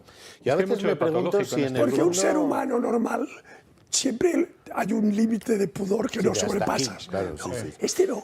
Yo a veces me pregunto si como Pero a este es no hombre tener lo tampoco llevan... los pies en la tierra, ¿no? Porque, Claro. porque si él saliese a la calle realmente para ver qué opina la población, o sea, creo que tiene miedo, ¿no? A saber qué Ahí opinan es a los donde españoles voy. sobre él. Es que Y yo eso al creo- final hace que yo creo él viva en se una cree que órbita vive en esa distinta burbuja. y que no es la real.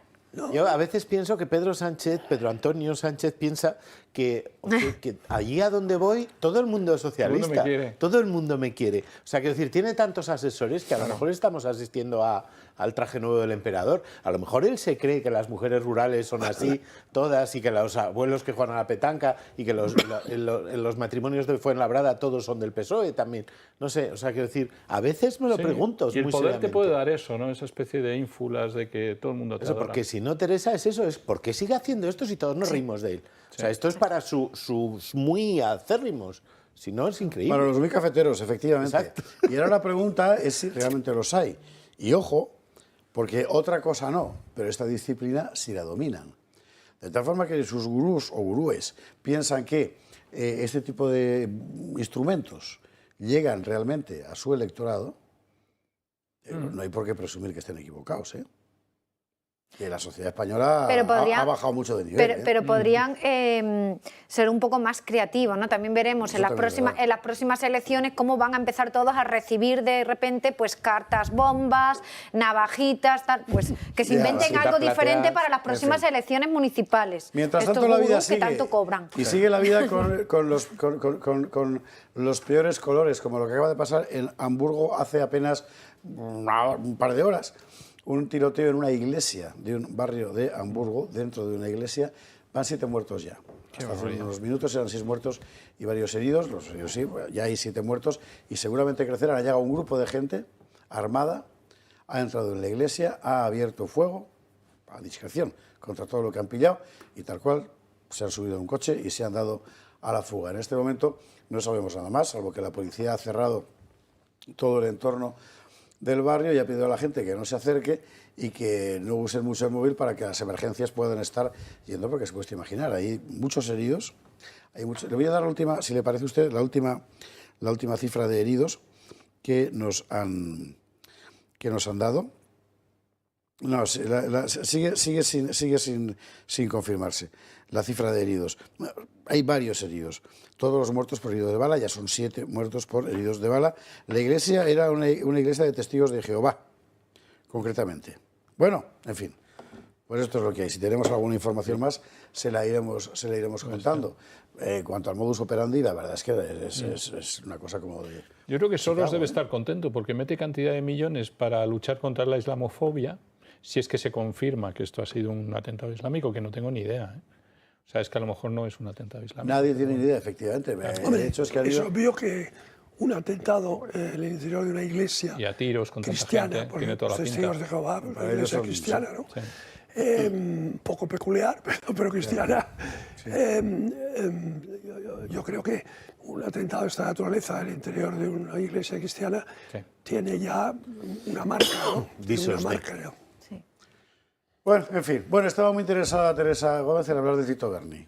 Vamos con el tema de Tito Berni. Hay muchas novedades muy importantes, ¿eh? Tito Berni la fascina. Tito Berni es fascinante. Hay muchas novedades muy importantes y bastante siniestras. El montaje que realiza el gobierno desde hace ya unos días para desviar toda la atención hacia la Guardia Civil, me parece que es una auténtica marranada. El editorial del País el otro día diciendo una trama de empresarios corruptos que se dedicaban a corromper a políticos.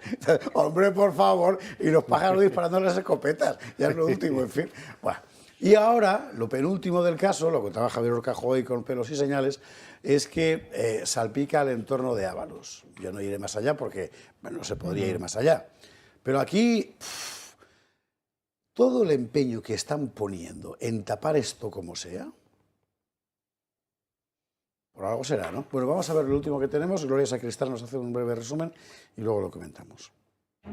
Nuevo giro en el caso del Tito Berni. Interior ha cesado al coronel jefe de la Comandancia de la Guardia Civil de Tenerife, José María Tienda, por pérdida de confianza. Tienda aparece en el sumario de esta presunta trama de corrupción y estaría relacionado con un empresario. En un informe de asuntos internos de la Guardia Civil figura el nombre de un constructor vinculado a Francisco Espinosa Navas, el único imputado de la trama que está en prisión. Ese empresario de la construcción habría recibido adjudicaciones para reformar 13 cuarteles de la Guardia Civil. Y todo esto entre los años 2008 y 2019 por un coste que supera los 3,3 millones de euros. Obras que, a pesar de costar como terminadas, algunas de ellas no fueron ejecutadas. Lo cierto es que el Tito Berni dejó su acta como diputado cuando empezó a aflorar su vinculación con el caso Mediador y solamente una semana después fue detenido, aunque parece que eso no le ha impedido solicitar el cobro de su indemnización como exdiputado. En su caso ascendería a 9.380 euros. Los parlamentarios no tienen la posibilidad de cobrar el paro, pero sí les corresponde un mes de sueldo por cada año que hayan ocupado su escaño. Además, hoy mismo conocíamos que ya están en manos de la policía el ordenador y efectos depositados en el interior del despacho del exdiputado socialista.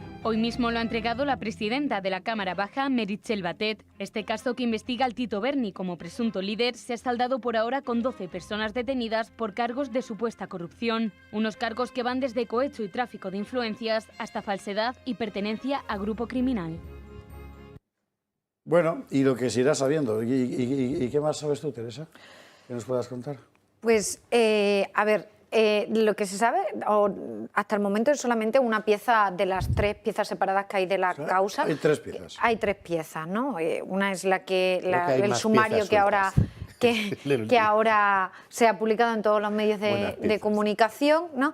Otra pieza separada que está secreta es la que afecta a este guardia civil, que es un guardia civil concreto, no a la Guardia Civil como quiere hacernos creer el gobierno. Y otra pieza separada, la tercera, que para mí es la más importante, es la que afecta a los políticos, es decir, todos los políticos que de manera directa o indirecta podrían estar involucrados con la trama del mediador, ¿no? Nosotros en OK Diario hemos entrevistado a la madame, a la jefa de las prostitutas a las que asistían los implicados en la trama del Tito Berni, y ella nos llega a decir incluso que parte de los servicios de esas mujeres también hacían uso de esos servicios ministros del gobierno o exministros del gobierno, y que estarían vinculados en esta trama. Esto sí que es sexe la femme. Es muy interesante. Pero del todo. Madre mía. Habrá que enseñarles fotos. Pero vamos a ver, la madame... Y da un salto. Ella llega incluso a decir que, claro, ahora oyendo un nombre, he hilado varias cosas y he dicho, pues yo creo que no estaría mal encaminado. Da el salto a Valencia. ¿A Valencia? Sí. Pero vamos a ver, la madame ha dicho que había ministros o exministros que utilizaban los servicios de sus pupilas. Sí. Y ha dado un salto a Valencia. ¿Y eso a quién se lo ha dicho? Eso no lo ha dicho a nosotros. En una entrevista en OK Diario. Sin deciros los nombres todavía. Sin decirnos los nombres por... Pero claro, es que aquí hay que hacer una precisión. Pero no que hagan uso de los servicios de esa señorita, sino vinculados a la trama. Es decir, ella decía, están vinculados a la trama. Yo te iba a aclarar. Es decir, si a mí me dices, tal ministro o exministro utiliza los servicios de las pupilas de una madame. Y yo digo, pues muy bien, vaya él, ya está, punto. O sea, no tiene la menor trascendencia penal, ni política, ni nada. O sea, a no ser que el dinero que hayas utilizado sea malversado. A no ser que el dinero que hayas utilizado sea malversado. Ahora bien, si el ministro utiliza los servicios de las pupilas de la madame dentro de una trama de corrupción, es otra cosa. Claro.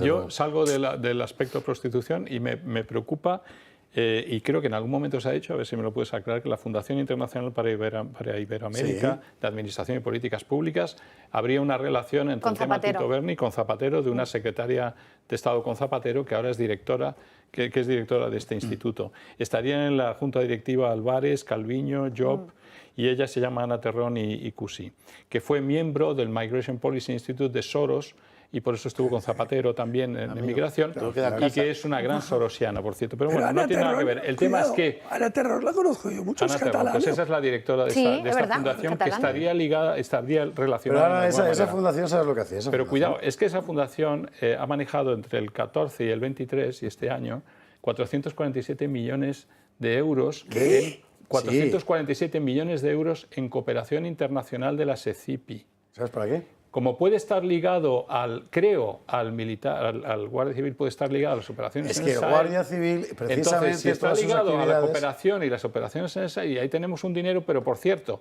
que no es dinero nacional, es dinero europeo dado para cooperación internacional. Es dinero... Pero Ana Terrón, ¿qué cargo tenía ahí? Secretaria de Estado con Zapatero de Inmigración. No, eso ya lo sé. Sí, también, directora de la fundación. Esa fundación... La más alta hoy, sí.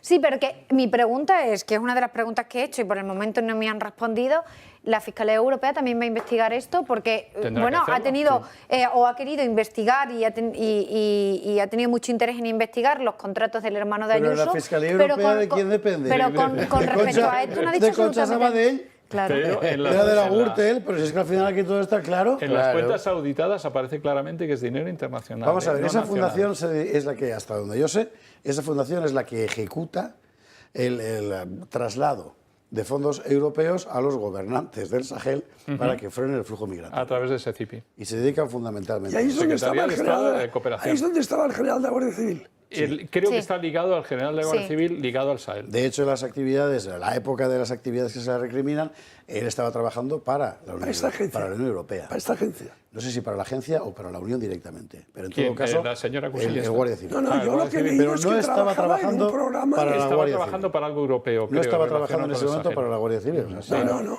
Era una institución ligada a Europa. Yo quería decir dos cosas. Por un lado, un general, aunque sea de la Guardia Civil, es un cargo político, es un cargo nombrado en el Consejo de Ministros, cosa que al gobierno se le olvida cuando habla de los guardias civiles. Y luego, que parece ser que sí que le han dado por fin las cositas de Tito Berni, o los que dicen que es de Tito Berni, al juez, pero tengo entendido, no sé si Teresa seguramente tenga mejores datos, que la tablet no es de la marca que recibe la gente del Congreso, por lo tanto dicen que posiblemente no sea la de Tito Berni, sino que ha sido sustituida. Sí, es verdad, que le ha dado una tablet de una marca distinta. Y, por ejemplo, otra de las cosas que no se ha llegado... Ha quedado el cambiazo, pero explícame. No lo sabemos, es verdad que es de marca distinta, pero una de las cosas que no se ha entendido es...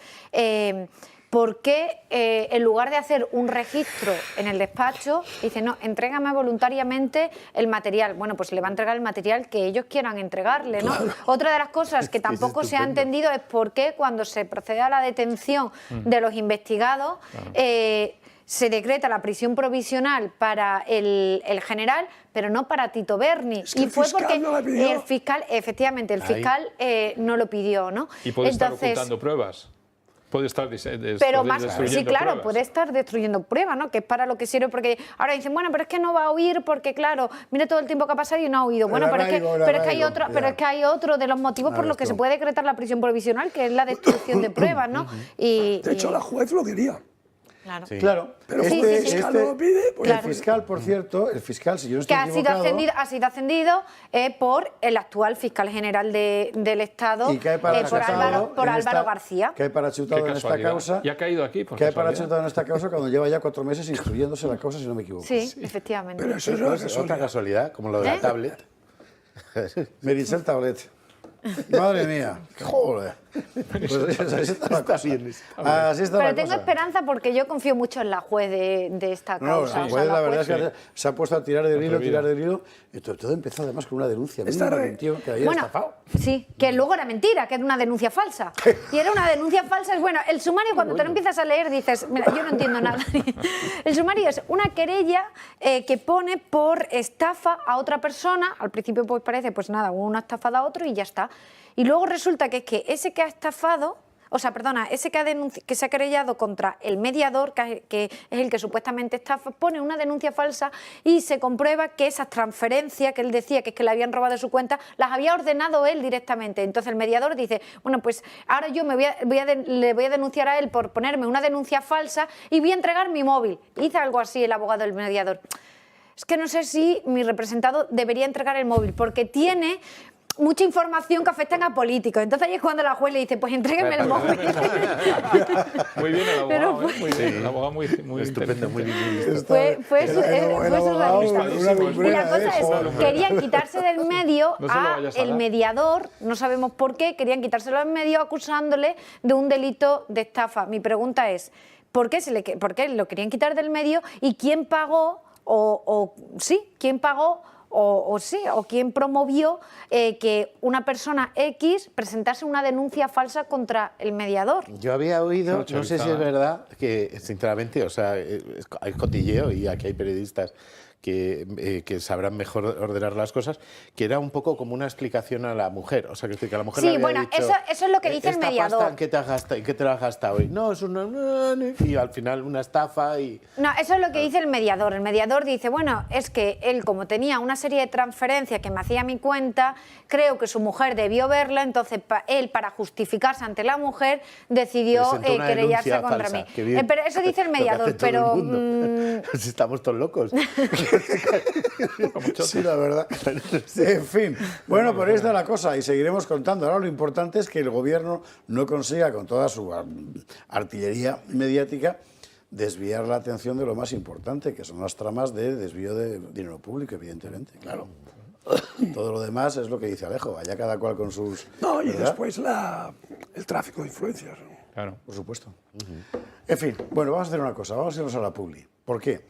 Porque a la vuelta va a estar con nosotros Sergio Fidalgo, el director del catalán.es, para contarnos esa súbita no, ha existido siempre, pero en fin, fiebre que se ha despertado entre el separatismo catalán de organizar jornadas de incomunicación. Es decir, 21 días hablando solo en catalán. Y si te hablan en castellano, no contestes. No sé cuántos médicos que se conjuran para atender solo en catalán. Y si no llega allí muriéndose en español, que le den morcilla. Y todo así, es para no creérselo, por cierto. Hoy saca el CEO catalán, o sea, el CIS catalán, que se llama CEO, una encuesta sobre si están orgullosos de sentirse españoles o catalanes, ¿no? Claro. Y la mayoría está orgullosa de sentirse español. Pero para encontrar esa información, ese dato hay que leer la información, porque el titular que saca La Vanguardia es solo la de el porcentaje menor que se siente orgulloso de ser catalán. De verdad que son tan ridículos. Bueno, publi y a la vuelta Sergio Fidalgo. 23:44, 22:44 en Canarias. Seguiremos contando las aventuras de Berni, por supuesto, porque es muy gordo. O sea, es muy gordo lo que está ocurriendo, aparte de la erosión que le está causando al gobierno, que están nerviosísimos. Y es lógico, porque aquí hay demasiado hilo. En fin, veremos lo que da de sí la cosa. La cuestión catalana, enseguida con Sergio Fidalgo. Usted sabe que ese concepto que ha consagrado el gobierno Sánchez entre su prensa adicta de que el problema catalán ya está resuelto, descansa fundamentalmente en la convicción de que el mejor modo de resolver un conflicto es rendirte. Claro, entonces se acabó el problema, es evidente. Toda guerra puede ser terminada de forma fulminante si vas al enemigo y abates la bandera. Ahí estamos. Esa exactamente es la situación. Y envolvemos todo esto un poco en humor, porque si no, tendríamos que asaltar esta noche el Palacio de la Generalidad. Porque la forma en la que están violando salvajemente los derechos constitucionales de los ciudadanos españoles en Cataluña es para no creérselo. De hecho, cuando tú se lo cuentas a un amigo europeo, no se lo cree. Dice, bueno, no es posible, estás exagerando, es que eres un nacionalista español. Coño, esto me ha pasado a mí cuando estaba en el Parlamento Europeo. Yo, que me acuerdo un día en un ascensor que estaba un diputado alemán, y me dice de repente, oye, me ha dicho alguien que en Cataluña en las escuelas no se puede estudiar en español. Dice, eso no es verdad, ¿no? Y yo le digo, sí, exactamente así. Entonces, claro, su mente alemana no lo asimilaba. Claro. Entonces me dice, no, it's impossible. Digo, sí, será imposible, pero es lo que pasa. Y entonces se fue con una cara profundamente nervioso, alterado, como diciendo, el orden natural de las cosas es violado en Cataluña. Pero absolutamente. O sea, no lo creía. Hemos tenido en los últimos días varias noticias muy interesantes, que es lo que queríamos comentar con Sergio. Una de ellas es la de eso de los 21 días sin hablar más que en catalán. ¿Y por qué no 24? Además, porque dicen que dicen que 21 no es el periodo ya de adaptación a... Que dice que ya se te olvida. Como es un mal hábito, es algo así como dejar de fumar. Sí. Has dicho incluso, dejar de fumar. En los peores años de la Tercera República Francesa, los peores, o sea, el monstruo del centralismo y tal, en Bretaña, yo lo he visto, había que, no porque viviera entonces, pero los carteles sí los he visto. Tú no lo has visto la Tercera República. Pero los carteles sí. Había carteles que ponía prohibido escupir en el suelo y hablar bretón, que lo ponían en los autobuses, en los carros y tal. Bueno, pero está firmado Richelieu. No. El default de Caché estaba en todas partes. Bueno, eso es lo que está haciendo el nacionalismo catalán. Es decir, es una caricatura de nacionalismo centralista. Es una caricatura de nacionalismo centralista. Además de los 21 días sin hablar, luego está lo de los médicos. Es decir, médicos que si tú vas a morir en español, que te den morcilla, porque ellos no te Ahí están viendo ustedes en el decálogo, que es, vamos, y tienes Hipócrates y luego tienes aquí estos, ¿no? Escribir siempre en catalán la historia clínica, dirigirse a todo el mundo en catalán. Genial. Para empezar una conversación independientemente del origen o del aspecto de la persona. Atender siempre en catalán a los pacientes en primera instancia. O sea, no le puedes contar lo que te duele. Esto tiene una gran morir. ventaja. Te puedes morir, porque si no se puedes contar lo que te duele. No, porque dice que si hay dificultad de comunicación, entonces cambias, pero leche, si te estás ahogando, ¿cómo te vas a comunicar? ¿De verdad? No dice a cuál, a lo mejor dice a cuál en inglés. La historia clínica en catalán tiene la gran ventaja de que hay una probabilidad no despreciable de que el enfermo no la entienda. Con lo cual el enfermo se inquieta menos, ¿no? Sí, acabemos ya, ¿no? Claro. Si no lo entiende... Bueno, esto es un delirio, pero al margen de las consideraciones de carácter, digamos, sociocultural, aquí hay una cuestión política de primer orden. O sea, esto es ilegal. Esto es ilegal. Aparte de inhumano. Aparte de inhumano. No salvo que tenga que ver con la eutanasia. Literalmente no tienen derecho a hacer eso. Y como no tienen derecho, porque no hay derecho a hacer eso, lo lógico es que el Estado intervenga para proteger la ley. El Estado no existe. El Estado... Bueno, ya, claro. Pedro Sánchez, por favor. Intervino con el Parlamento de Cataluña, luego los indultaba a todos. Y ya se sabe que no pasa nada, pueden hacer lo que les dé la santísima gana. Pues ese es el problema precisamente, y por eso hay que plantearlo en esos términos, para que Alejo se ría, porque lo dramático de la situación española es que, ¿cómo era aquello de Ortega en el manifiesto de la República de Español? Es vuestro Estado, está muerto, reconstruido, una cosa así. Sí. En España el Estado está muerto. Sí. No, vamos a ver, el problema no es que esté muerto, es que el Estado español no está en Cataluña. No está, simplemente. No es un Estado de derecho, realmente. No está físicamente. Pero la administración termina en la Generalidad, no hay nada por encima de ello. Ni siquiera en los ayuntamientos donde gobierna el PSOE no está la bandera española en el ayuntamiento. Pero si los del PSC son más nacionalistas que ellos. Claro, sí, para aparentar, claro. Pero quiero decir, esto es tan absurdo. Mi hija mayor tuvimos la suerte de que hiciera primero bachillerato en Dakota del Norte, que ahí hay Sioux todavía, hay poquitos. Sí. Pero, entonces es como, siempre hablábamos, digo, bueno, pues ahí se protege esa cultura, ya está, pero no intentan que todo el mundo hable Sioux. O sea, nos reiríamos si de pronto el gobernador de Dakota del Norte dijera, vamos a estar 21 días hablando en Sioux. Jao, ¿no? Jao y tal. Claro, o sea, diríamos, fíjate los americanos, qué paletuzos que están enseñando a la gente a hablar Sioux, ¿no? O en Gales, en el país de Gales, pues oye, la gente habla inglés, pero tienen su idiomita también, el galés, y que tú tienes una tienda, la rotulas en el idioma que te dé la gana.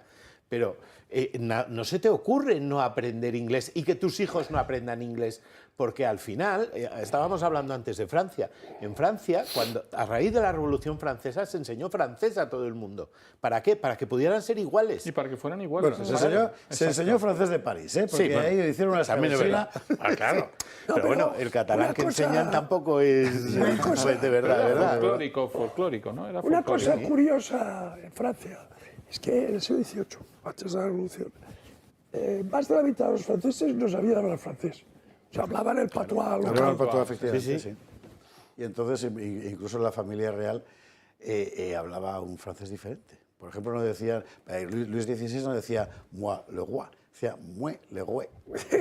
¿Sí? Y en las canciones francesas del 17, por ejemplo, las escuchas y los diptongos son diferentes y tal. Bueno, Sergio Fidalgo, que estamos hablando de ti, hemos acabado en Richelieu y no sé muy bien por qué. ¿Qué está pasando por allí? No, estoy en Tarragona, que hemos presentado un libro, el libro de homenaje al rey, con 100 personas. Ha sido un acto magnífico con Antonio Robles, con Ignacia del Pano, y nos ha pillado aquí a medio camino, pero que vamos, cuando cuentas a la resistencia al separatismo dispuesta a moverse, hay que estar allí. ¿Cómo ves la cosa esta de los 21 días en catalán? Bueno, no es nada nuevo, y Alejo lo sabe. Este intento de dominación lingüística, de intentar imponer el catalán por narices, Alejo ya no solamente en el Parlamento de Cataluña, sino también como cuando fundó Convivencia Cívica Catalana, que es el primer minuto, estuvo luchando contra esto. Por lo tanto, esto es una nueva vuelta de tuerca, porque está convirtiendo a la gente en ser más desagradable, porque buscan que la gente sean cómplices con el rollo de que estés 21 días sin hablar en castellano a nadie. Pero no es nada nuevo, es lo que llevan haciendo desde hace 40 años en la escuela, en los negocios, en la administración. Es lo de siempre, solo que intentan, digamos, vestirlo como si fuera una nueva acción. Pero insisto, cualquier persona del resto de España que está viendo el toro, que no se sorprendan. Es lo habitual, es lo que cada día sufrimos y que Alejo ha denunciado hace 40 años. ¿Y los médicos? ¿No hay una organización médica colegial o algo? A mí eso de los médicos, el decálogo en catalán, o sea, Hipócrates, que será Hipócratet, que van... Era de Hospitalet. Sí. Pero piensa que el Colegio de Médicos de Barcelona lo dirige un separatista que era de Convergencia y que durante el procés puso el Colegio de Médicos de Barcelona al servicio del procés. Claro, pues que el problema es que esta gente domina todos los mecanismos sociales, administrativos, sindicatos, universidades, entidades cívicas, lo controlan todo. Por lo tanto, claro, hacen decálogos. Pero si ya, yo creo que en la época de Alejo, que Òmnium Cultural hizo una especie de decálogo similar, que era el decálogo del catalano parlant, que era lo mismo que dice el decálogo médico, lo mismo que hace esta campaña de los 21 días, es que es lo de siempre. Claro, cuando tienes una persona como Alejo, que lleva 200 años denunciando lo mismo, ¿qué os voy a decir yo? Que él no haya dicho 500 veces ya. Pero es que el problema es que ahora son más desagradables porque intentan eso, que durante 21 días ninguna persona hable en español y solamente en catalán. Lo que pasa es que, por lo que me ha contado una amiga, Ignacia de Pano, que es la que está ahora conmigo en el acto, dicen que eso es mentira, ni siquiera son 21, que la ciencia demuestra que para cambiar un hábito son necesarios 66 días, con lo cual van a ser muy desagradables durante 66 días. Hay gente como los de Esquerra o los de la CUP que llevan 30 años siendo desagradables, 66 días o 21, pues les va a dar igual. Pero fíjate, Sergio, yo de estos excesos, mi conclusión es que están muy desesperados. Es decir, vamos a ver, ellos han gastado lo que no está escrito, han montado una operación de ingeniería social que ha durado décadas, han vulnerado todo tipo de derechos fundamentales y no consiguen lo que quieren, Sergio. No lo consiguen. la sociedad catalana sigue siendo plural. A eso apunta precisamente... Una mayoría de catalanes, una mayoría de catalanes es contraria a la independencia. A eso apunta precisamente la información que saquéis en el catalán. Vamos a verla cuando queréis, por favor, en pantalla. Una mayoría de catalanes sigue teniendo hoy, 40 años después de ingeniería social, como lengua, también sabe hablar el catalán, pero como lengua de convivencia familiar, social, tiene el español. O sea, no lo han conseguido, y te diré más, lo conseguirán nunca. Alejo, si el problema que tienen, están muy preocupados y por eso montan estos shows y sobreactúan, porque la juventud, los chavales, cada vez hablan más en español. ¡Claro! Les gusta la cultura que les gusta, los streamers que les gusta como eBay, toda esta gente, y como Ibai, toda esta gente le hace cultura en español, hace entretenimiento en español, y como ven que a los chavales se les están escapando, pues por eso sobreactúan e intentan hacer ese tipo de excesos que no van a servir para nada, porque el español es una lengua muy fuerte. Lo que pasa es que de mientras, pues intentan, lo que hacen es vulnerar derechos, aunque no sirve para nada, vulnerar derechos. Y fíjate que yo tengo una prueba viva en mí mismo, ¿no? Es decir, yo tengo muchos amigos catalanes que, bueno, gente conocida, conocida de todos nosotros, que os quedaríais sorprendido de que yo con ellos siempre hablo catalán. Yo soy testigo, efectivamente. Siempre hablo catalán. Mira, aquí en esta casa, con mi amigo Javier Orcajó, cuando estamos fuera de antena, siempre hablamos en catalán. Pues sí, el catalán es un idioma precioso y es un idioma español también, ¿eh? Que no hay que olvidarlo, es un idioma español. El catalán, claro. Oye, antes, pero con toda naturalidad, ¿sabes? Claro, como siempre. Así. Porque siempre nos hemos hablado catalán. Lo de la vanguardia, es que eso tiene mucha gracia. Es decir, la vanguardia coge la información y le da la vuelta, lo saquéis vosotros en el catalán.es, le da la vuelta para que parezca lo que no es. Claro, es que el titular que hemos sacado en el catalán es que el 55% de los catalanes, según una encuesta, están orgullosos de ser españoles. El 55%. ¿Y qué ha hecho La Vanguardia? Titular diciendo que el 41% de los catalanes no se sienten orgullosos. A la contra, en vez de destacar lo positivo, que es la mayoría de catalanes ha superado el procés y que están muy orgullosos de España, destacar lo contrario porque La Vanguardia... Claro, pero eso es un ejemplo típico de manipulación. Claro. Cuando tú das una información sobre una estadística, lo lógico es titular por la población mayoritaria. Porque, La Vanguardia, que es quien pague más. Que es quien pague más, ¿no? Ahora, ¿sabes qué les pasa, Sergio? Que tú que les conoces también bien, igual que yo, viven en la frustración permanente. O sea, ya a mí incluso, si no fueran, en fin, tan insoportables, a veces les compadecería, porque toda su vida es una permanente frustración. Frustración, pero mezclada de supremacismo también, ¿no? Porque es verdad que tiene una especie de somos importantes europeos y vosotros sois el resto, ¿no? ¿Sabes cuál es el problema? El problema es que el catalán, como tú bien has dicho, es una lengua nuestra y, como ha dicho Javier, es una lengua muy culta, una lengua española, una lengua de todos, y al final lo están convirtiendo en lo que dijo la enfermera gaditana que le salió del alma. El catalán es un coñazo. Han convertido una lengua culta en un coñazo. Persecución y supremacismo. Eso es el problema. Que el catalán va a pagar los platos rotos de una banda de fanáticos que han convertido un idioma de todos los españoles en un coñazo. Yo, por ejemplo, aquí en Madrid, que he tenido últimamente bastantes episodios de salud, voy a una clínica, ¿no? Y entonces el cardiólogo es catalán, ¿no? Bueno, pues, ¿qué crees que hablamos el cardiólogo y yo en la consulta? Catalán. Claro. Pero tan tranquilamente. Entonces, el catalán es una lengua que es una lengua culta, es una lengua rica, es una lengua incluso que tiene su atractivo, ¿no? Y entonces el hablarla, pues es un placer, ¿no? Entonces, ellos van a conseguir que la gente no quiera hablarla, lo cual ya se para nota, ¿no? Totalmente. Sergio Fidalgo, compañero. Oye, que un abrazo muy fuerte.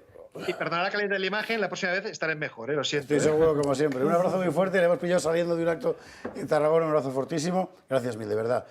Respecto a la información que le hemos dado antes, lo de Hamburgo, le puedo contar la última hora. Se confirman 7 muertos y 8 heridos de gravedad de momento. Y lo que dice la policía alemana es que se trata de un Amoktat, término policial que, según la definición de la Organización Mundial de la Salud se refiere a un episodio arbitrario, aparentemente no provocado, de comportamiento asesino o significativamente destructivo. O sea, que no tiene ni puñetera idea de lo que ha pasado. No hay que ser un lince en una iglesia para imaginar lo que ha cristiana, pasado, ¿eh? matando gente. Pues precisamente. En fin, Juan Antonio de Castro, Paco Álvarez, Alejo Vidal Cuadras, Teresa Gómez, muchas gracias a los cuatro por estar aquí esta noche. Mañana más información a partir de mediodía con Alba Vila, por la noche Gato de Húsares, el medio Javier Orcajo. ¿Qué más quiere usted? Irse a dormir, me imagino.